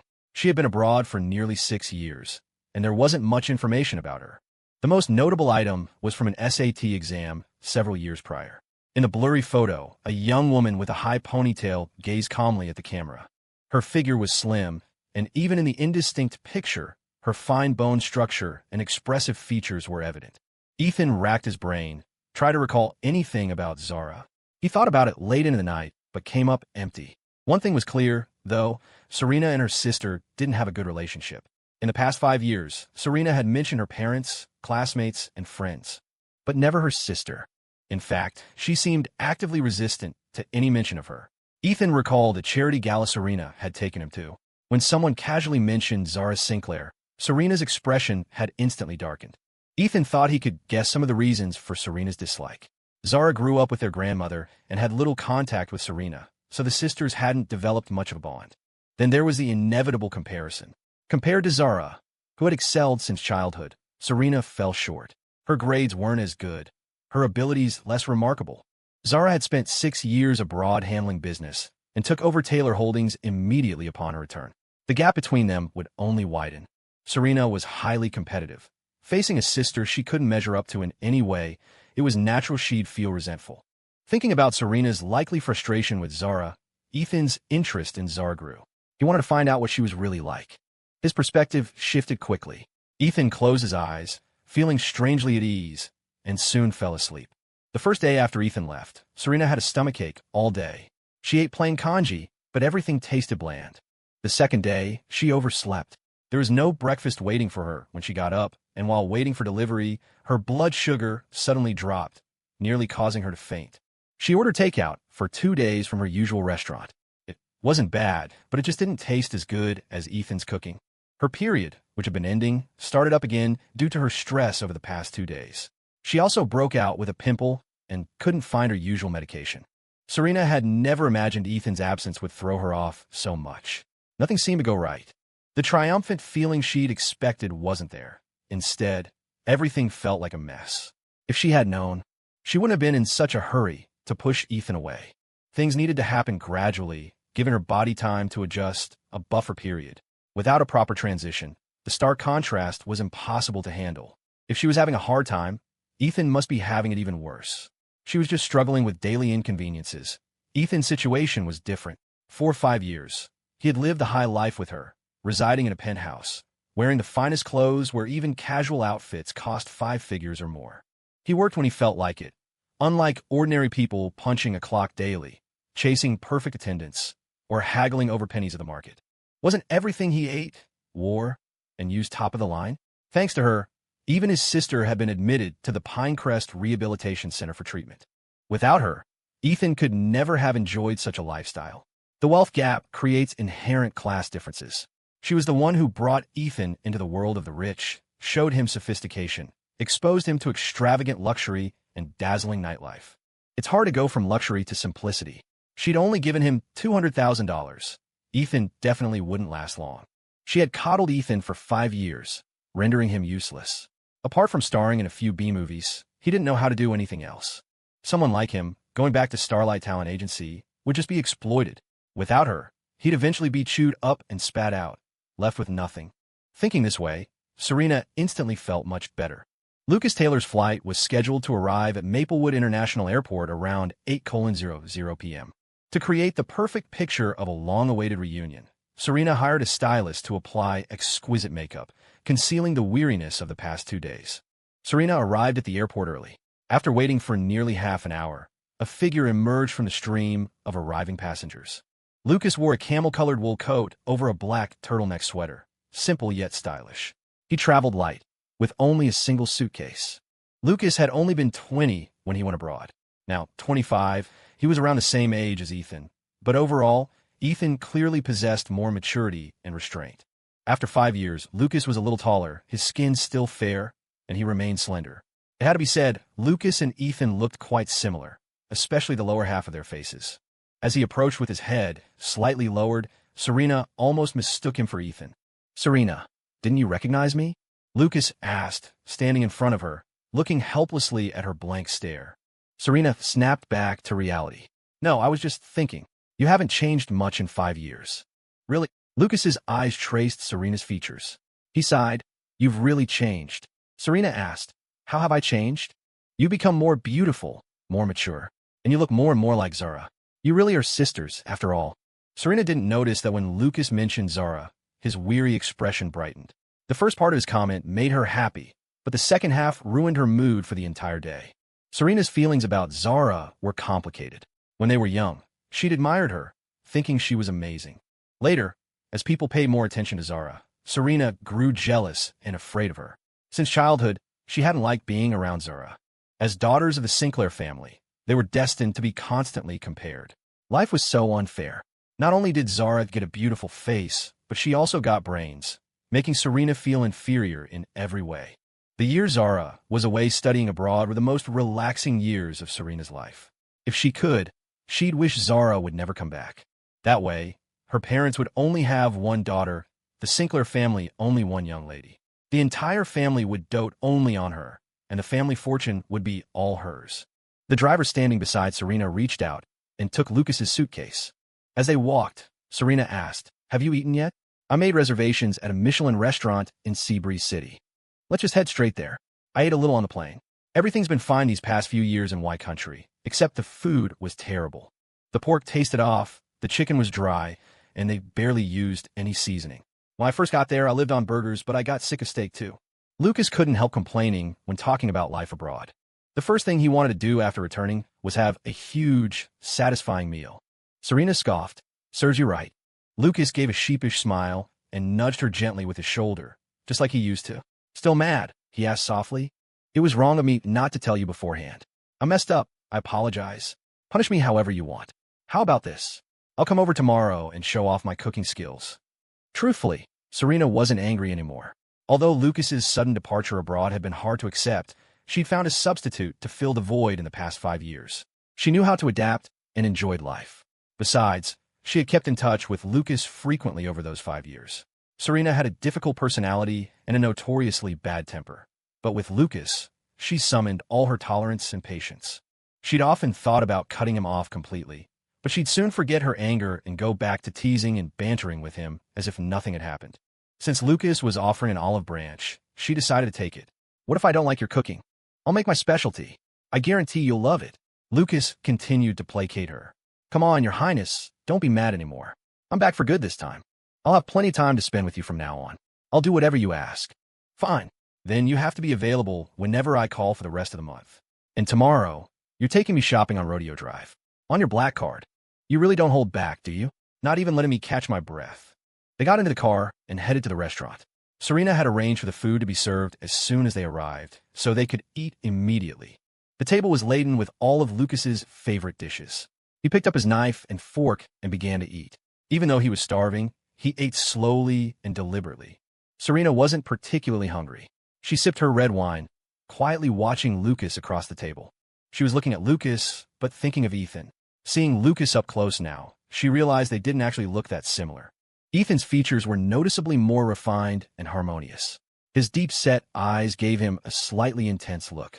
She had spent years trying to make Ethan resemble Lucas more.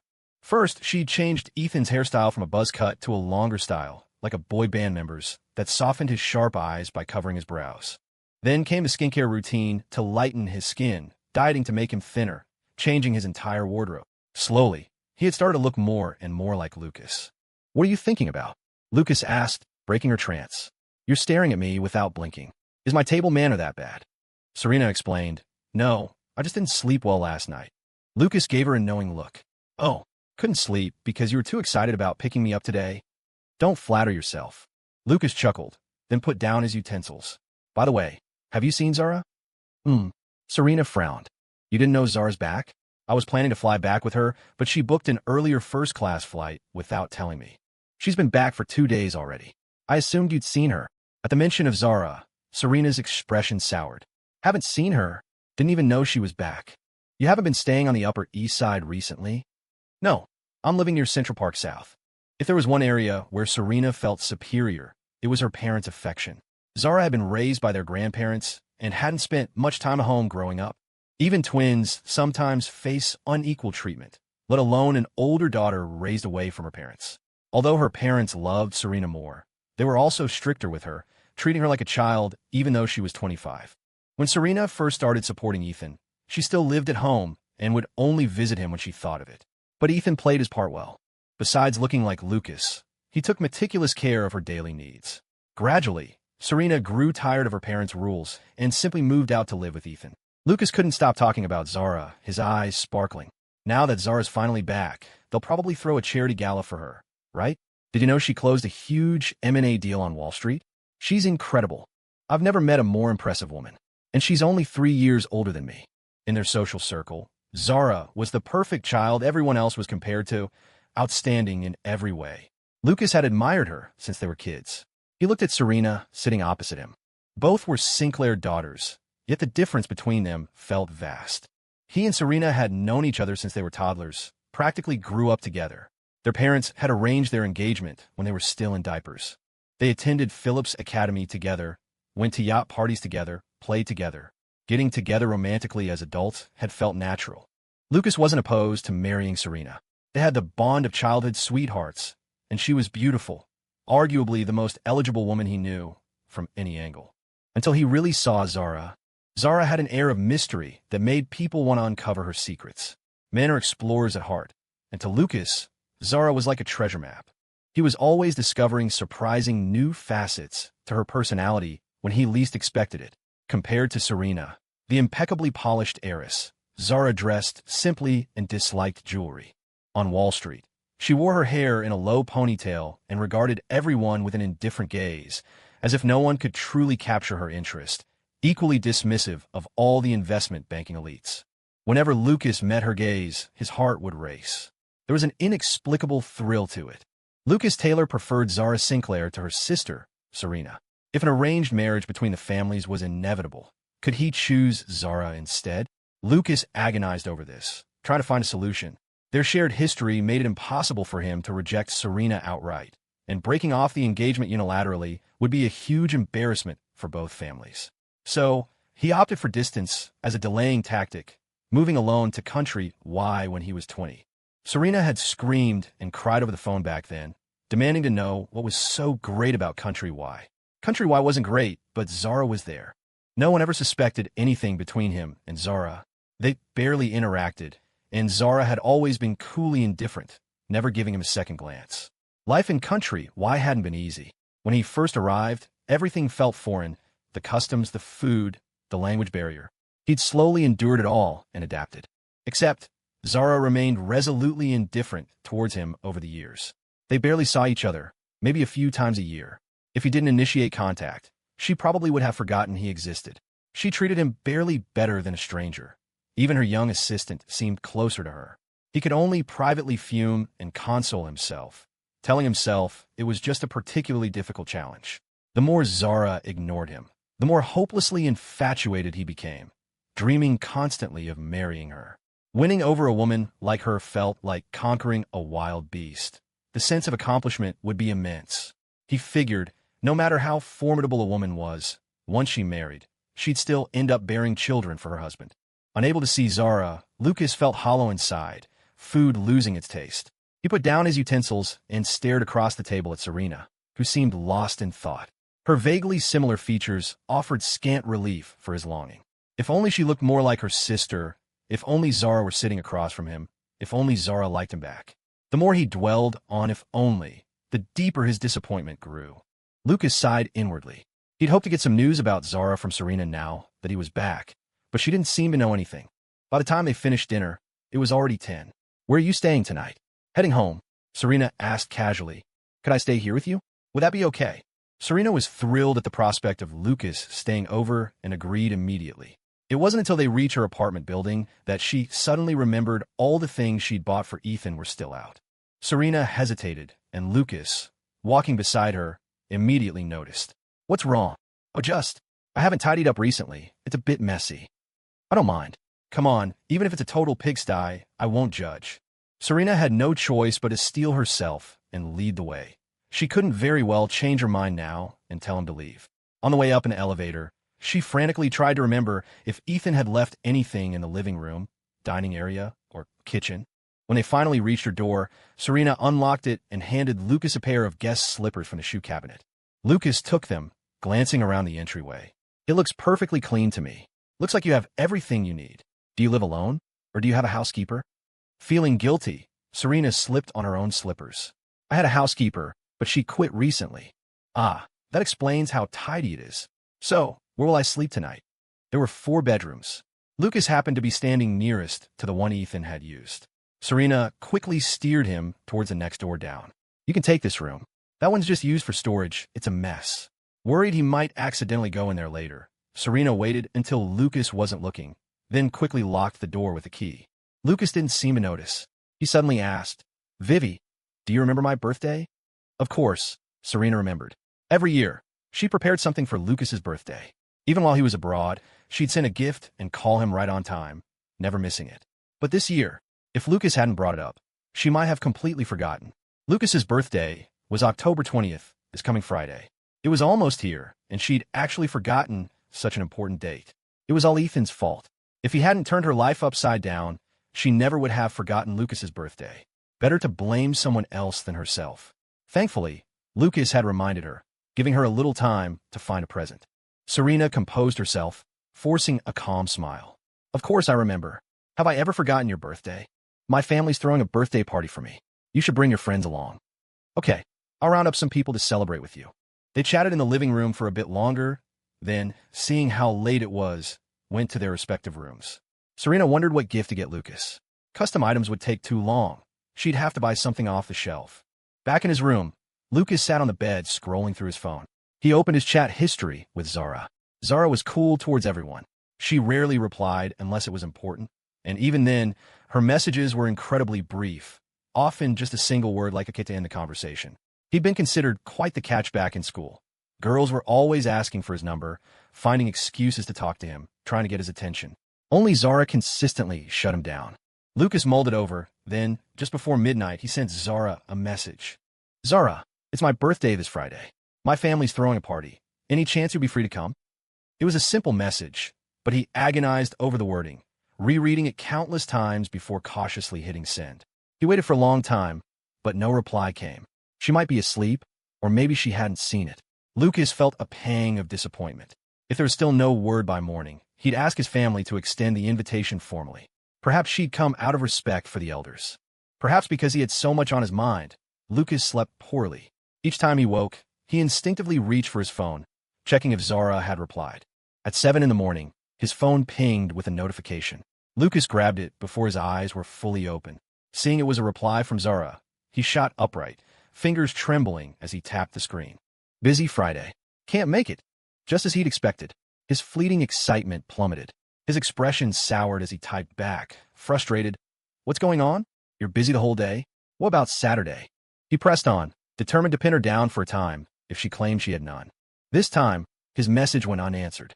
She clearly had no intention of engaging with him. Lucas felt a surge of anger and indignation. When had he ever had to chase someone who treated him so coldly? Couldn't even get a simple text back. During his first week on his own, Ethan Young cleaned his new place thoroughly. The house felt empty and needed a lot of basic supplies. Ethan bought not only furniture and appliances, but also plenty of houseplants. He turned the balcony into a small oasis, a place where he could work, read, or just relax. Only he and Emily Young lived there now. Emily had a heart condition, so a quiet life, tending plants, reading, maintaining a slow pace to rest and recuperate, suited her best. On Wednesday, Pinecrest Rehabilitation Center called to say they could no longer stay in the hospital room. He needed to arrange for Emily's discharge from the VIP ward as soon as possible. "Mr. Young, I'm very sorry to inform you that the VIP rooms here at Pinecrest Rehabilitation Center are currently in extremely high demand. We need to prioritize patients with more severe conditions who require urgent, specialized care and facilities. We hope you can understand and cooperate with our arrangements by completing the necessary procedures to vacate your current VIP room as soon as possible. Additionally, Miss Sinclair, who was previously responsible for payments, has ceased making them.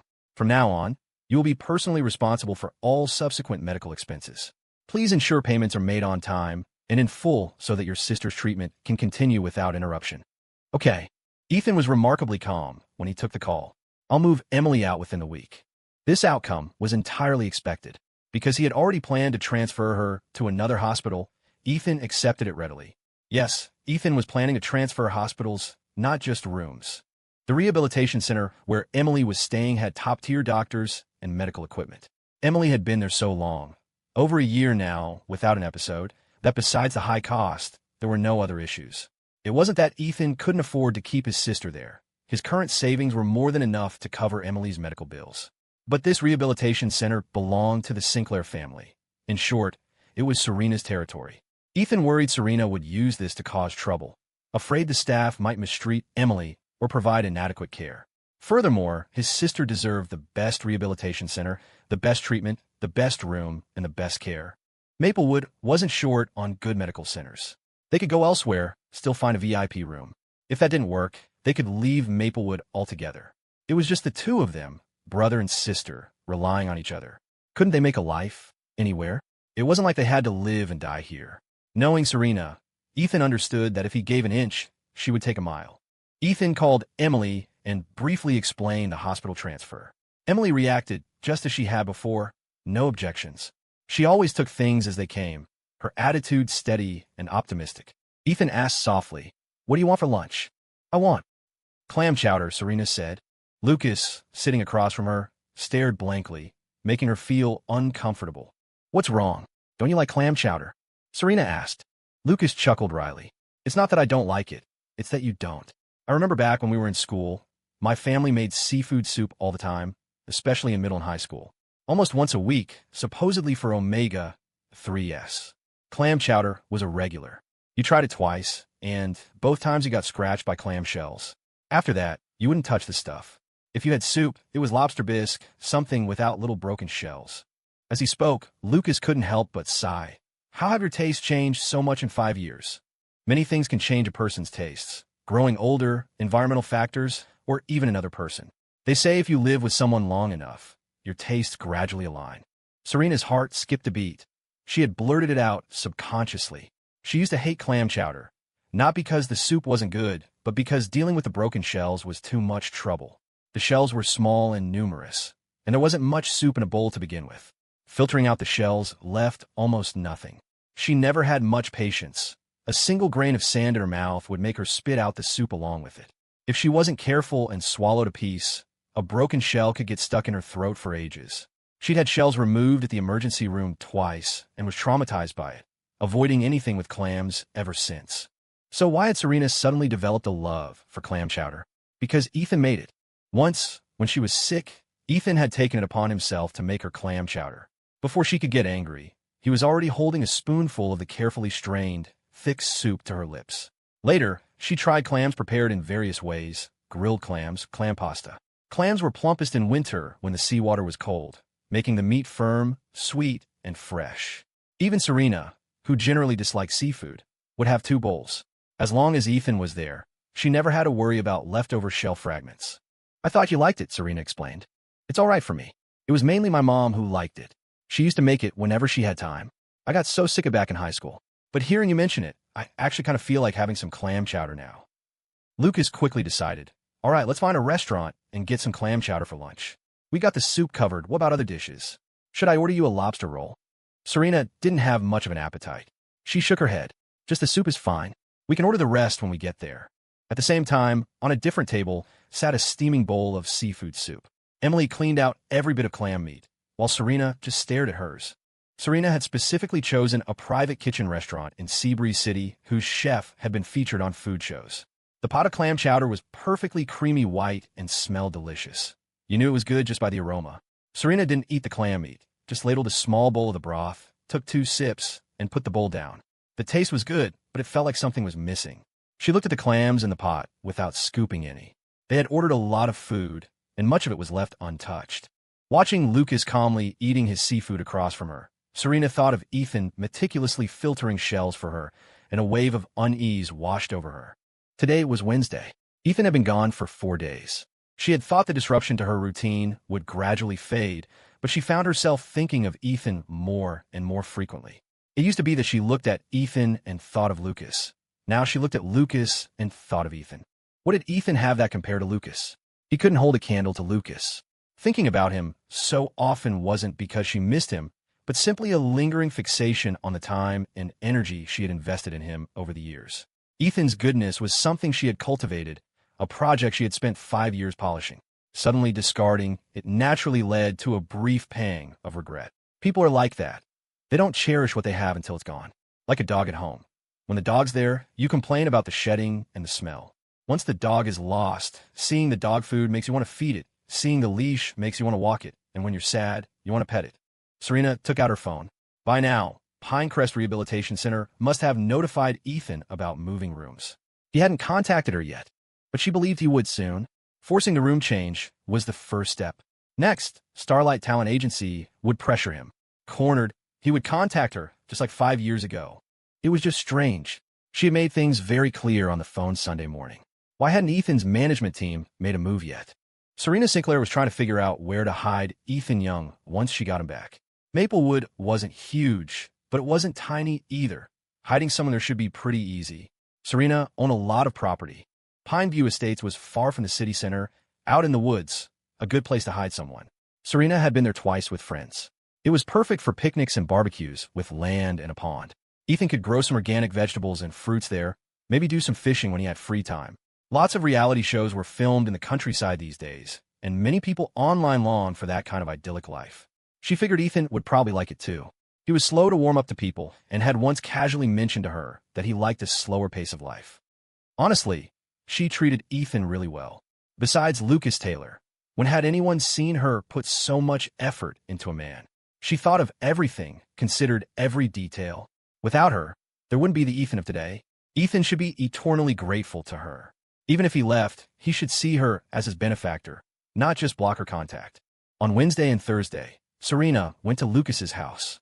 Both sets of parents were there. Seeing the two of them standing together, the parents praised them just like they used to, saying how well-matched they were, childhood sweethearts, a handsome man and a beautiful woman, a perfect couple, things like that. Lucas hadn't been home in 5 years. Now that he was finally back, his 26th birthday party absolutely had to be a grand affair at the best hotel. Preparations for the party had started 2 weeks ago. These couple of days were mainly for briefing Lucas on the detailed arrangements. Taylor Holdings had been actively expanding its business areas in recent years, connecting with more and more partners. As the young master of Taylor Holdings, Lucas needed to integrate into the right circles and expand his own network. Therefore, this wasn't just a simple birthday party. It was a gathering of wealthy individuals and elites from various fields, looking for potential business opportunities. Lucas needed to be on top of his game, fully alert. Luckily, he had Serena by his side to help him. "Don't worry," Serena assured him. "I'll be with you the whole time. I won't let you make any mistakes." Lucas nodded. He wasn't very enthusiastic when the party was mentioned. The only thing he hoped for on his 26th birthday was that Zara Sinclair would be there. Unfortunately, he was destined for disappointment because that day, Zara was busy going on a blind date. On Thursday, Ethan processed his hospital transfer paperwork. On Friday, he went on the blind date. On Saturday, he moved his luggage and took Emily home from the hospital. Ethan had already found a new medical center. It was close to home, only a 15 to 20-minute drive, and easily accessible by subway too. Ethan had packed his schedule so tightly, he didn't even have time to think about Serena. Friday arrived quickly. Ethan hadn't told Emily about his blind date, mainly because he subconsciously felt things wouldn't work out with a woman. Never mind that she was Serena's older sister. Just considering Zara's family background, education, and career, she was leagues ahead of him. If he hadn't happened to rescue Grandma Wood, he and Zara likely would never have ended up sitting across from each other on a blind date in their entire lives. For words describe the difference between him and Zara, worlds apart. For this date, Ethan had gotten a haircut, slightly longer than a buzz cut. With his brow and eyes visible, his whole appearance brightened, giving him the vibrant look of a 25-year-old. Regardless of how today turned out, cleaning himself up showed respect for the other person. The agreed time was 11 in the morning. Ethan arrived at the private room 20 minutes early. At 10:50, he finally took out his phone and sent Zara a text. "I'm here," she replied quickly. "Just a moment, I'm parking." After another 5 minutes, Ethan had ordered tea. The door to the private room opened, and a graceful figure walked in. Ethan looked up, his gaze unintentionally landing on her, and froze. The woman wore a black trench coat over a white blouse and dress slacks. Her hair was pulled back halfway, and a pair of gold-rimmed glasses rested on her elegant nose. It was a very professional look. She approached him in high heels, each step echoing. He had searched online for information about Zara before, finding very little. But from a few major milestones mentioned, he could tell she was exceptionally accomplished. There were some old photos, though the quality was blurry, it couldn't obscure her beauty. She stood out in a crowd, the kind of person who immediately caught your eye. The Sinclair family had good genes. Serena was a beauty, so naturally, her sister wouldn't be lacking either. Ethan had seen her photos, had an impression, and had mentally prepared himself, but seeing her in person for the first time still took his breath away. She wasn't far from what he'd imagined.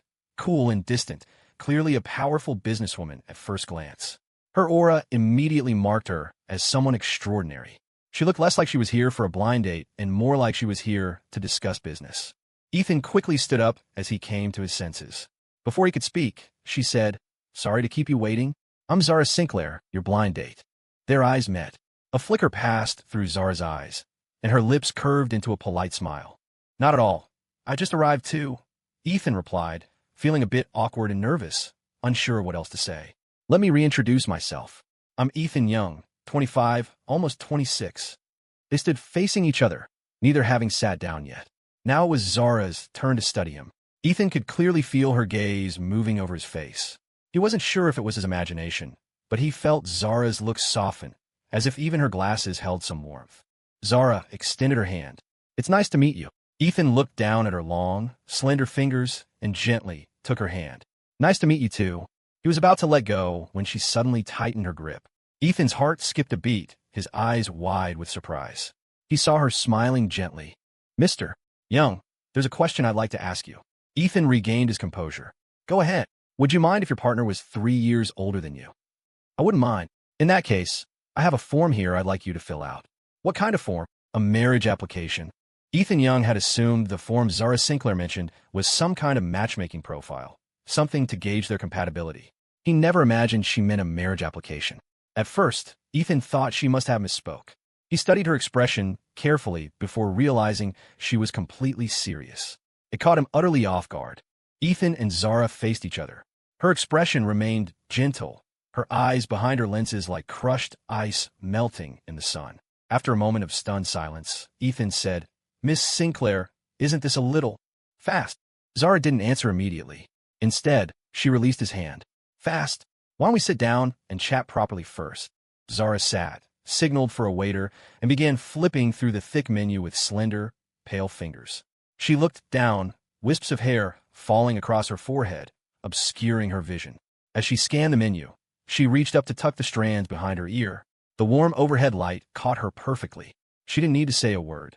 Just sitting there quietly, she looked like a precious painting. "What would you like to eat?" Zara looked up slightly. The interruption eased Ethan's earlier tension. "Anything's fine with me. Just order what you like. I just got back to the country, so I don't really know what's good here. Could you recommend something?" Zara leaned forward slightly, turning the menu around and pushing it toward Ethan. Since she'd asked, Ethan could hardly refuse. "Do you have any dietary restrictions?" "No, I can eat anything." Ethan had been to this restaurant before and knew a few decent dishes. "These signature dishes are good. Some are a bit spicy. Is that okay with you?" "Yes." Since 2 people wouldn't eat a huge amount, Ethan ordered 3 dishes, a clam chowder, plus the house signature dessert and drinks. After ordering, Ethan handed the menu back to the waiter and poured Zara a cup of tea. "Miss Sinclair." Overall, she was still a stranger to Ethan. He barely knew her. He'd wondered how the meeting might go, but he hadn't expected things to escalate so quickly, catching him completely unprepared. Zara hummed in acknowledgement. Ethan reminded her, "Marriage is a serious commitment. You don't know anything about my character, my family background, my education, or my past." Honestly, Ethan wasn't ready to marry so quickly. They barely knew each other, and marrying impulsively felt too risky. Zara suggesting marriage right off the bat reminded him of Serena, who had also asked him to sign a contract to be a stand-in after only meeting him once. He couldn't help wondering, could Zara also see him as a substitute for someone else? Alarm bells instantly rang in his head. Zara watched his reaction. It was natural for him to be cautious when she brought up marriage so suddenly. She took a sip of tea and stated matter-of-factly, "My grandmother raised me. She always gave me the very best. So I trust her judgment, and I trust her character. Family background and education don't concern me. Frankly, no one really measures up to me anyway. As for the past, everyone has one. I'm more focused on the present and the future." Although it was their first time meeting, Zara felt she already knew Ethan, probably because Grandma would have mentioned him so often. According to her grandmother, Ethan was thoughtful, kind, filial, patient, and a fantastic cook. Plus, he was handsome and had even acted on TV. When Zara heard about the TV roles, she looked them up and cringed. His recent characters were far from flattering. Disfigured men, beggars, or even elderly characters, despite him being only in his 20s. But she had to admit, Ethan was a genuinely talented actor. He played these roles, so different from himself, completely convincingly. These performances had sparked Zara's interest in him. Meeting him today, she had to agree with Grandma Wood's assessment. His face alone, striking features, unforgettable, was exactly her type. Beautiful things tend to lift one's spirits. Ethan revised his impression of Zara. Confident, even bold. Unlike Serena, Zara's confidence wasn't grating. But still, deciding on something as crucial as marriage without a second thought? They'd barely exchanged 10 sentences, made eye contact, shaken hands. Ethan wasn't vain enough to think he was the type to inspire love at first sight. "Miss Sinclair, are you in a rush to get married?" Zara wasn't actually in a hurry. For her, marriage was optional, a bonus rather than a necessity. She was perfectly fine on her own, but she answered Ethan, "Yes, I am. I'm nearly 30, and I've never even dated anyone. Grandma Wood has been on my case about it forever. She turned 80 this year, and she worries that when she passes, I'll be left all alone, with no one to look after me if I get sick or need help. I left my parents when I was 3, and my grandparents raised me. My grandfather's biggest worry before he died was me. He said his greatest regret was not living to see me settle down and establish myself. Well, I've established myself now. Settling down is the only part left. I want my grandmother to see what he couldn't. She's very fond of you. She'd be relieved if we were together."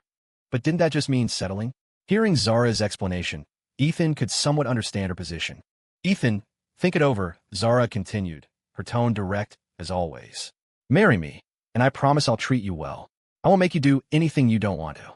I'll transfer $1 million to you monthly, voluntarily, and give you an unlimited black card. If you need connections or resources, I can help with introductions. If you're really concerned, we can draft a prenup. Feel free to ask for whatever you want. I'll accommodate you. Marriage isn't a cage to me. I'll give you your freedom.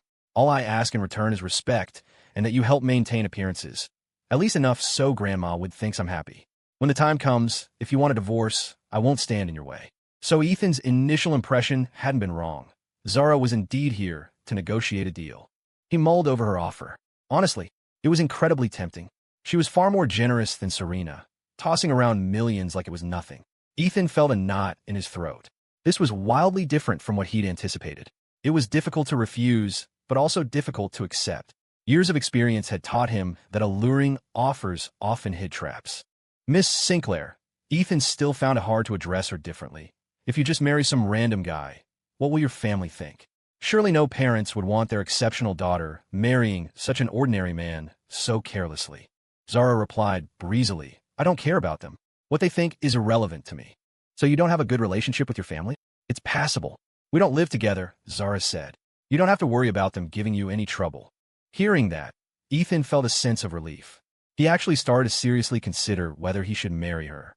Marriage isn't something to take lightly. You have to think it through carefully. Agreeing rashly can cause problems, and it's irresponsible towards your own life. Then again, Zara Sinclair was incredibly skilled at reading people. Every step she took was calculated and gradual. Any hesitation, and you'd find yourself caught in a powerful temptation. Zara's eyes behind her glasses seemed to see right through him.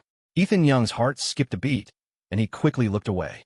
Luckily, the waiter arrived with their food just then. "Let's eat first." Zara backed off slightly, giving Ethan some breathing room. They didn't talk much during the meal, mostly just commenting on the food. The dishes Ethan had ordered were all to Zara's liking. As she sipped her clam chowder, she glanced up at Ethan across the table. For Zara, an arranged marriage was just a formality, a way to appease Grandma Wood. That had been her mindset before coming. But meeting Ethan had slightly changed things. Zara had never lacked admirers. Even abroad, men lined up wanting to date her. She'd met all sorts of men, but Ethan felt different, special. He was 3 years younger than her, only 25, yet he carried himself with a maturity beyond his years. He was strikingly handsome, exactly her type. Just looking at his face made her heart race.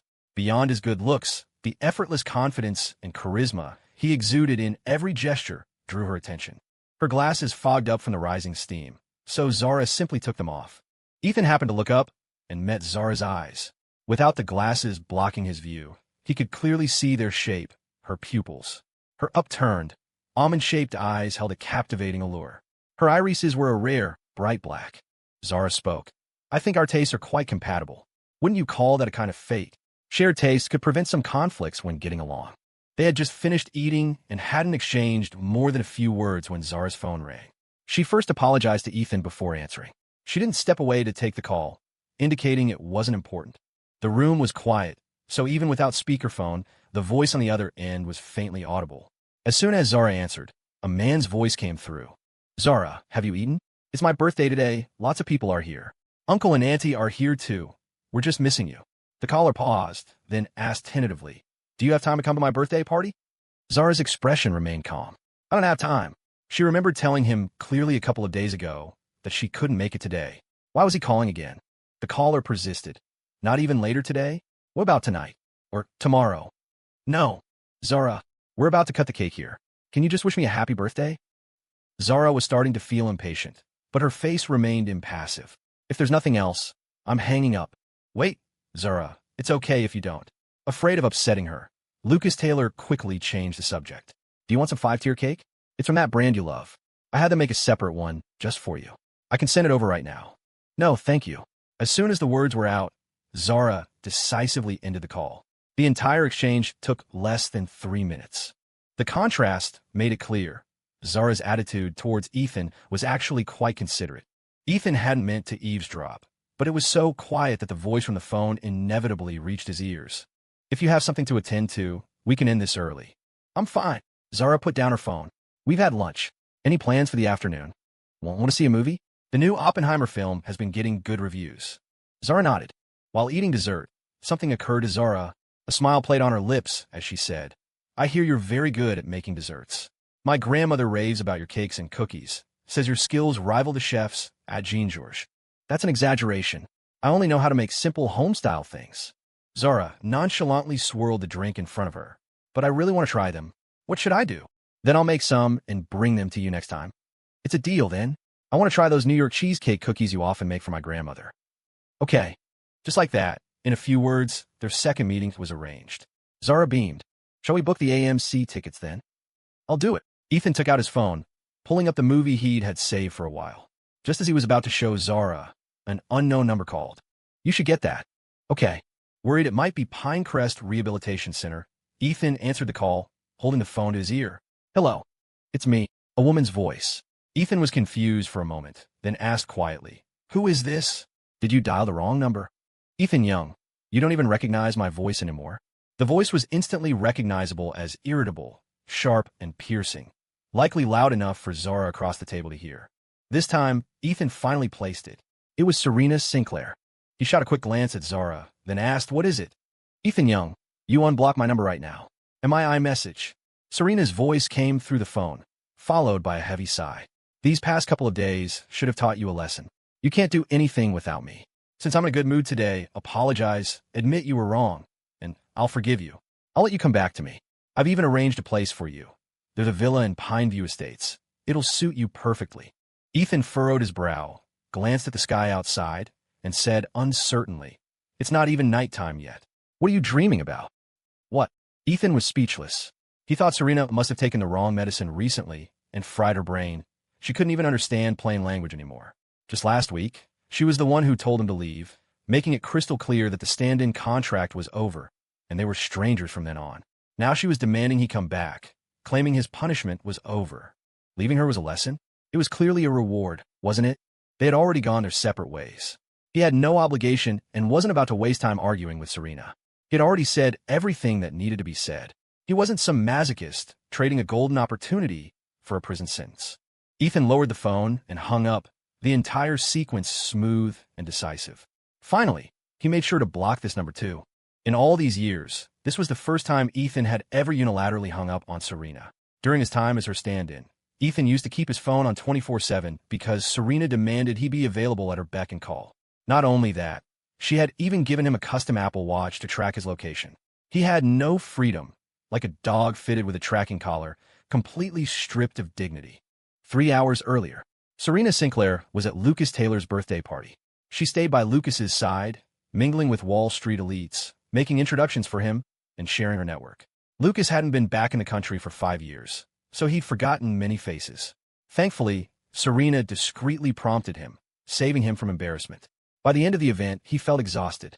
He couldn't help but wish Zara Sinclair were there instead. Just seeing her would have made him feel completely relaxed. It's been 5 years. Taylor Holdings' youngest son looks like a grown man now, and quite handsome too. Yes, we watch him grow up. He used to seem so unreliable, but who knew going abroad would change him so much? He's mature and steady now. And look at Serena beside him. A perfect match, handsome and beautiful. They grew up together, practically engaged since birth.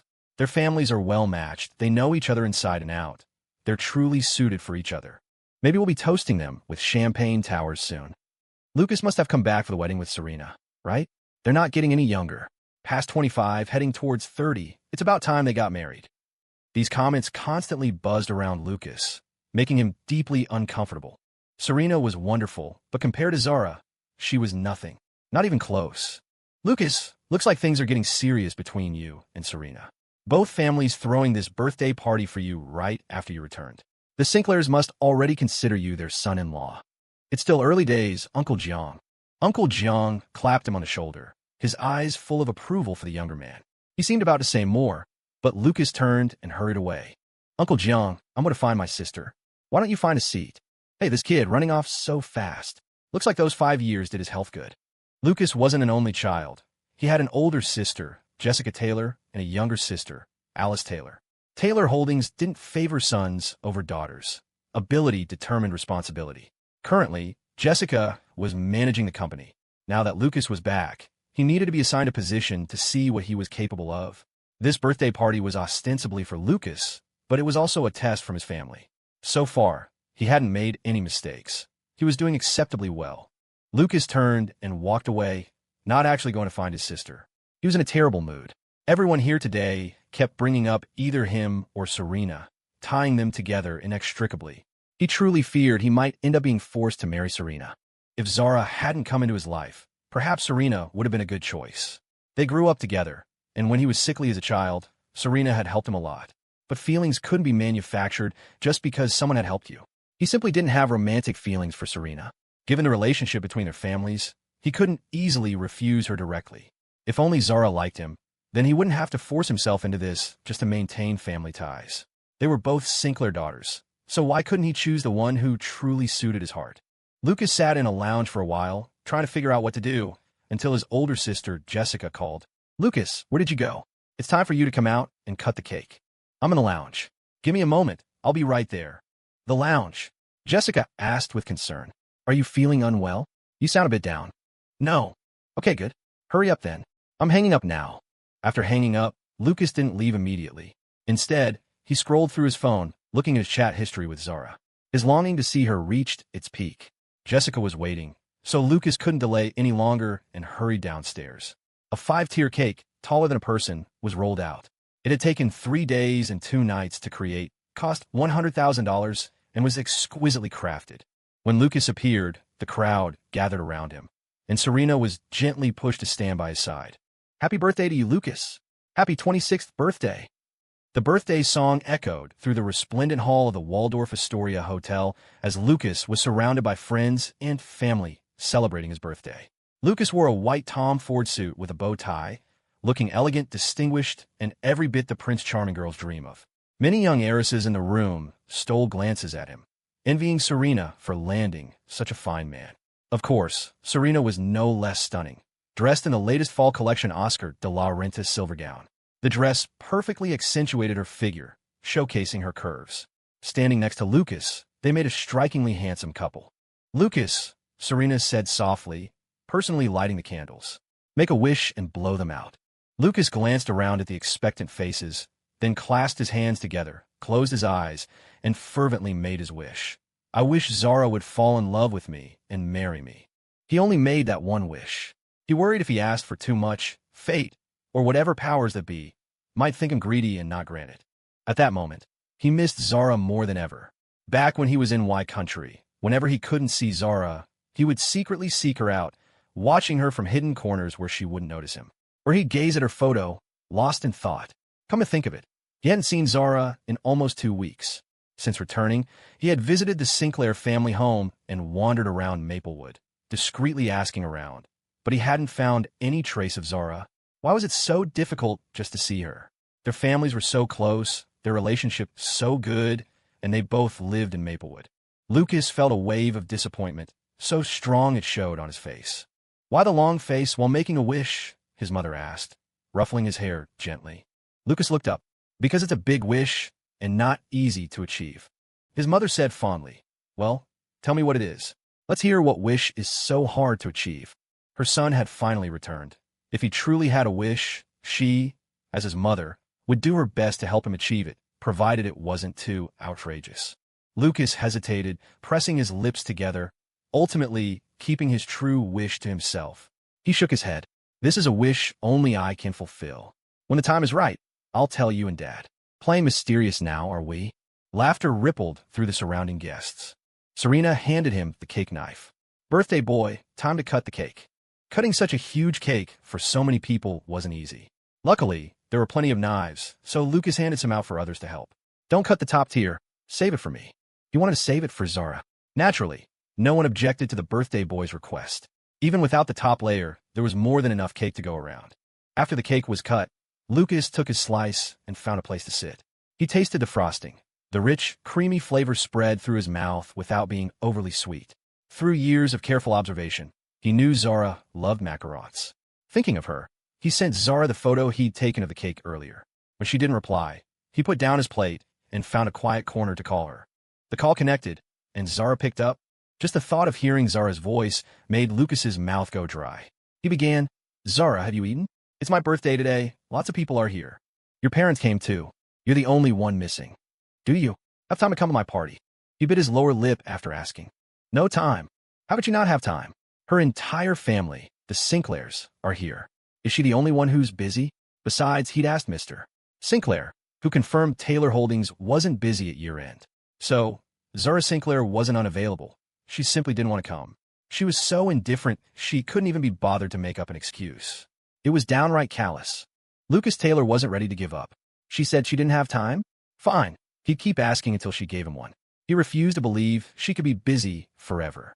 He believed persistence would eventually wear her down. How could he fail if he just kept trying? Is it the entire day? What about tonight? Or tomorrow would work too. He pressed on, relentless, until finally he could hear the impatience in Zara's voice. All he wanted was to hear her voice more, to hear her say a simple happy birthday to him on his birthday. But Zara wouldn't even grant him that simple request. She even threatened to hang up. The entire call lasted less than 3 minutes. He did almost all the talking. Zara had barely uttered a handful of words in total. Before he could even process it, the call ended abruptly. Staring at the dark screen of his iPhone, Lucas lowered his gaze, biting his lip and clenching his jaw. Their families were so close, and he'd known Zara for so long. Why couldn't he get through to her? Why couldn't he reach her heart? Mr. and Mrs. Sinclair liked him, and Serena had practically followed him around like a shadow since they were kids. Only Zara treated him coldly, ignoring him no matter how hard he tried. Could it be that Zara actually hated him? But what had he ever done wrong? For her, he'd pushed himself to get better, worked out, even gone abroad all by himself. Did she really not see any of it? Lucas was furious and exasperated. The sweet, 5-tier cake on the table suddenly seemed cloying and disgusting, impossible to swallow. In his anger, he threw the entire cake into the trash can beside him. Serena happened to walk over just in time to witness this. Lucas, why did you throw the cake away? Lucas froze, caught showing his bad side. He couldn't help feeling sheepish, his eyes darting away. I'm not in a great mood. Didn't feel like eating it.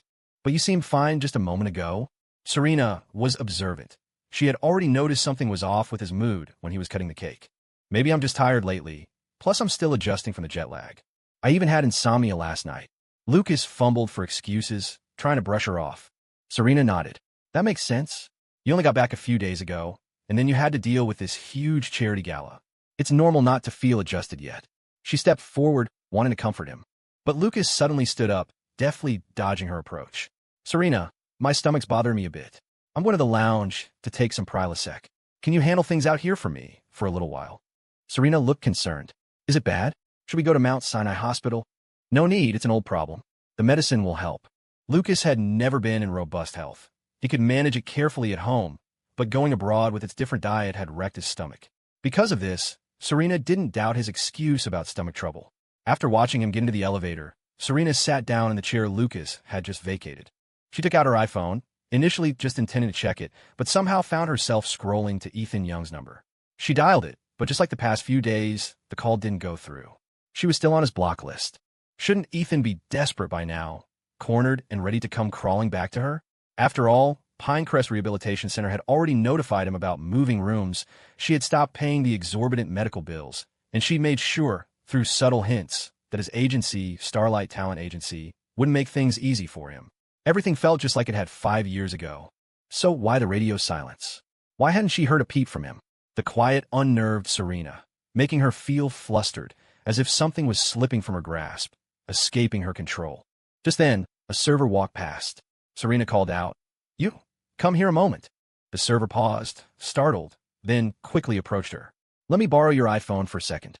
I need to make a call." The server didn't hesitate, handing over their iPhone. Serena took it and dialed Ethan's number. The call connected and was answered within seconds. "Hello." She heard Ethan's voice. He had a great voice. His agency had once suggested he record music, but Serena had shut the idea down. She knew that if Ethan was ever given a real chance, he would blow up, entering the public spotlight, something Serena absolutely did not want. The fact that Ethan didn't immediately recognize her voice made her face harden. She opened her mouth, her tone imperious. "Ethan Young, you will take my number off your block list right now. And my FaceTime. These past couple of days should have been enough to teach you a lesson. Without me, you're absolutely nothing. Since I happen to be in a good mood today, apologize, admit you were wrong, and I'll forgive you. I'll let you come back to me. I've even arranged a place for you. There's a villa in Pineview Estates that would suit you perfectly." See how generous she was? She'd practically laid out a ladder for him. Ethan had better be smart enough to climb down. It's not even nighttime yet. What are you dreaming about? What? And with that, Ethan hung up. He actually hung up on her. That had never happened before. Serena gripped the iPhone tightly, growing angrier the more she thought about it. She tried to call back, only to hear the familiar recording. "Sorry, the number you dialed is busy now." He blocked this number too. Did Ethan really despise her that much? Just as she thought, let a dog off its leash, and it runs wild. Ethan was the dog she had spent 5 years training. Now the dog had run off, meaning her 5 years of time and energy had all been for nothing. How could she not feel discouraged, enraged? Her heart ached as if being gnawed by a million ants. Seething with rage, Serena completely forgot her surroundings and threw the iPhone down, smashing it. The server beside her gasped in horror, seeing the cracked screen. "My iPhone 15 Pro. I just bought it." Serena always meticulously maintained her public image. She wasn't naturally good-tempered. Her usual gentle and generous demeanor was just an act. Venting her anger so recklessly like this was truly rare. Fortunately, no one nearby seemed to be paying attention. Serena kept her head down, her expression twisted in a furious glare. After a long moment, she slowly regained control, managing to maintain a shred of composure. The server, hardly daring to breathe, sorrowfully picked up the broken phone. Serena glanced at her coldly. "Apple Pay.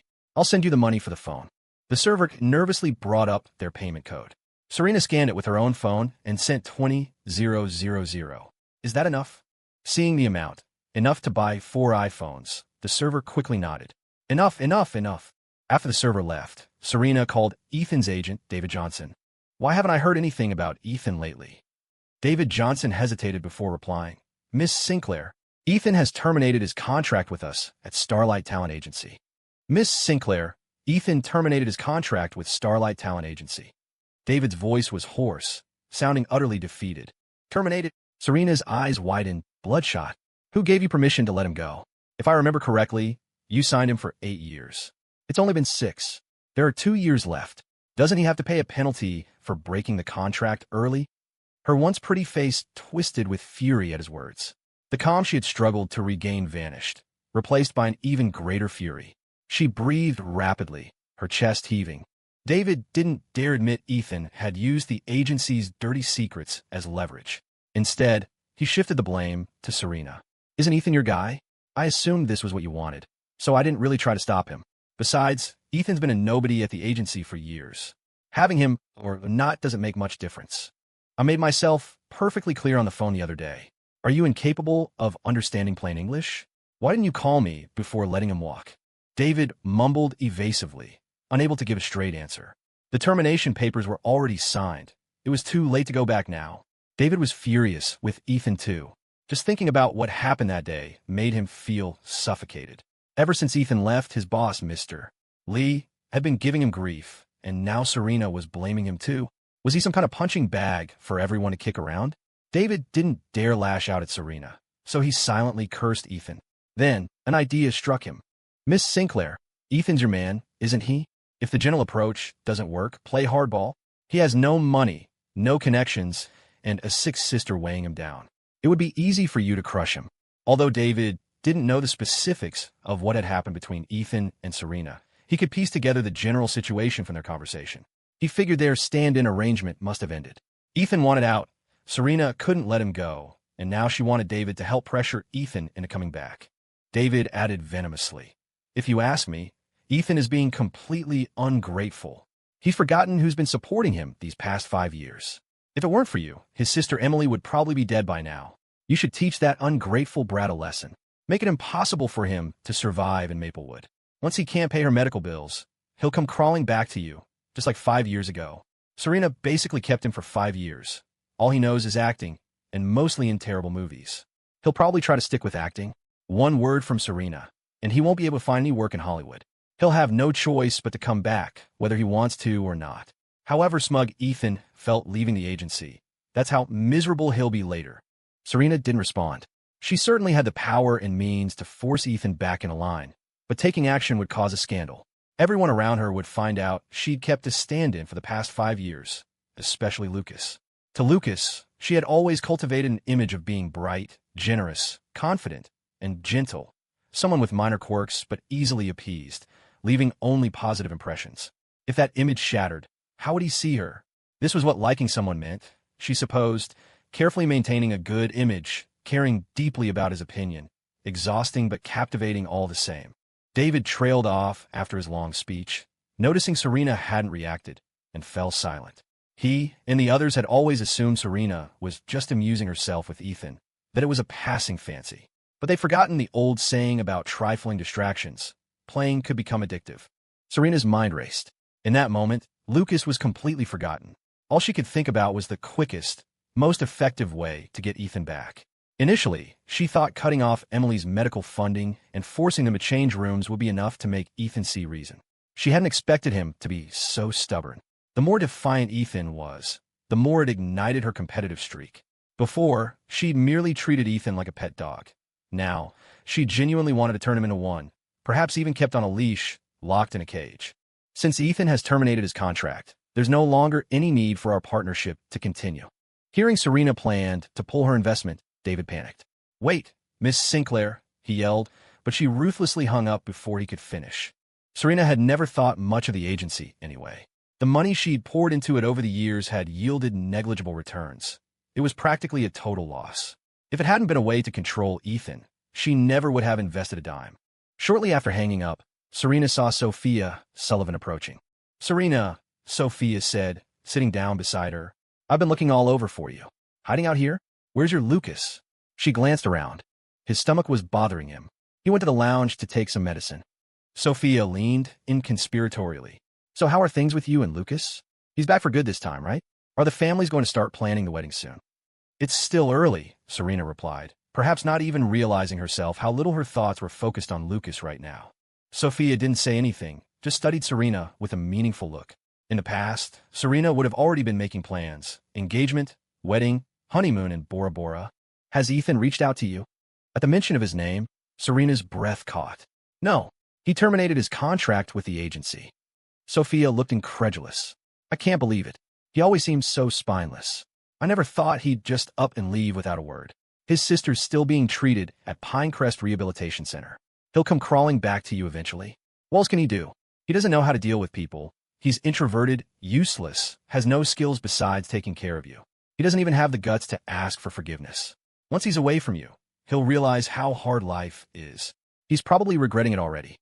Within Serena's circle, Sophia was her closest friend and knew the most. She tended to speak her mind without much reservation. You're right, Serena agreed. Sophia put an arm around her shoulder, smiling. Feeling any better now? After a moment's silence, Serena admitted, Not really. Ethan really pissed me off this time. You still care about him, don't you? It's like a perfect custom piece you've had for 5 years. When it suddenly disappears, it feels wrong. Serena picked up her martini and downed it in one gulp. Sophia asked, If Ethan comes back, what will you do with him? Aren't you afraid Lucas will find out? Serena hadn't thought that far ahead. Right now, she just wanted Ethan back under her control. I'll set him up somewhere out of the way. That villa in Pineview Estates, the one where we went camping and had that barbecue. Sophia thought back. It was very remote, true, not easily discovered. She'd always suspected Serena had a ruthless streak, but she hadn't realized the full extent of it. So, Lucas on Tuesdays, Thursdays, and Saturdays, Ethan on Mondays, Wednesdays, and Fridays, and Sundays off? Think you can manage that schedule? Serena poured herself another whiskey. We'll see when I get tired of him. Sophia thought privately. Aster's 5 years, and she's still not tired of him. How much longer will it take? I'm afraid the one she'll eventually get tired of is Lucas. Asterisk,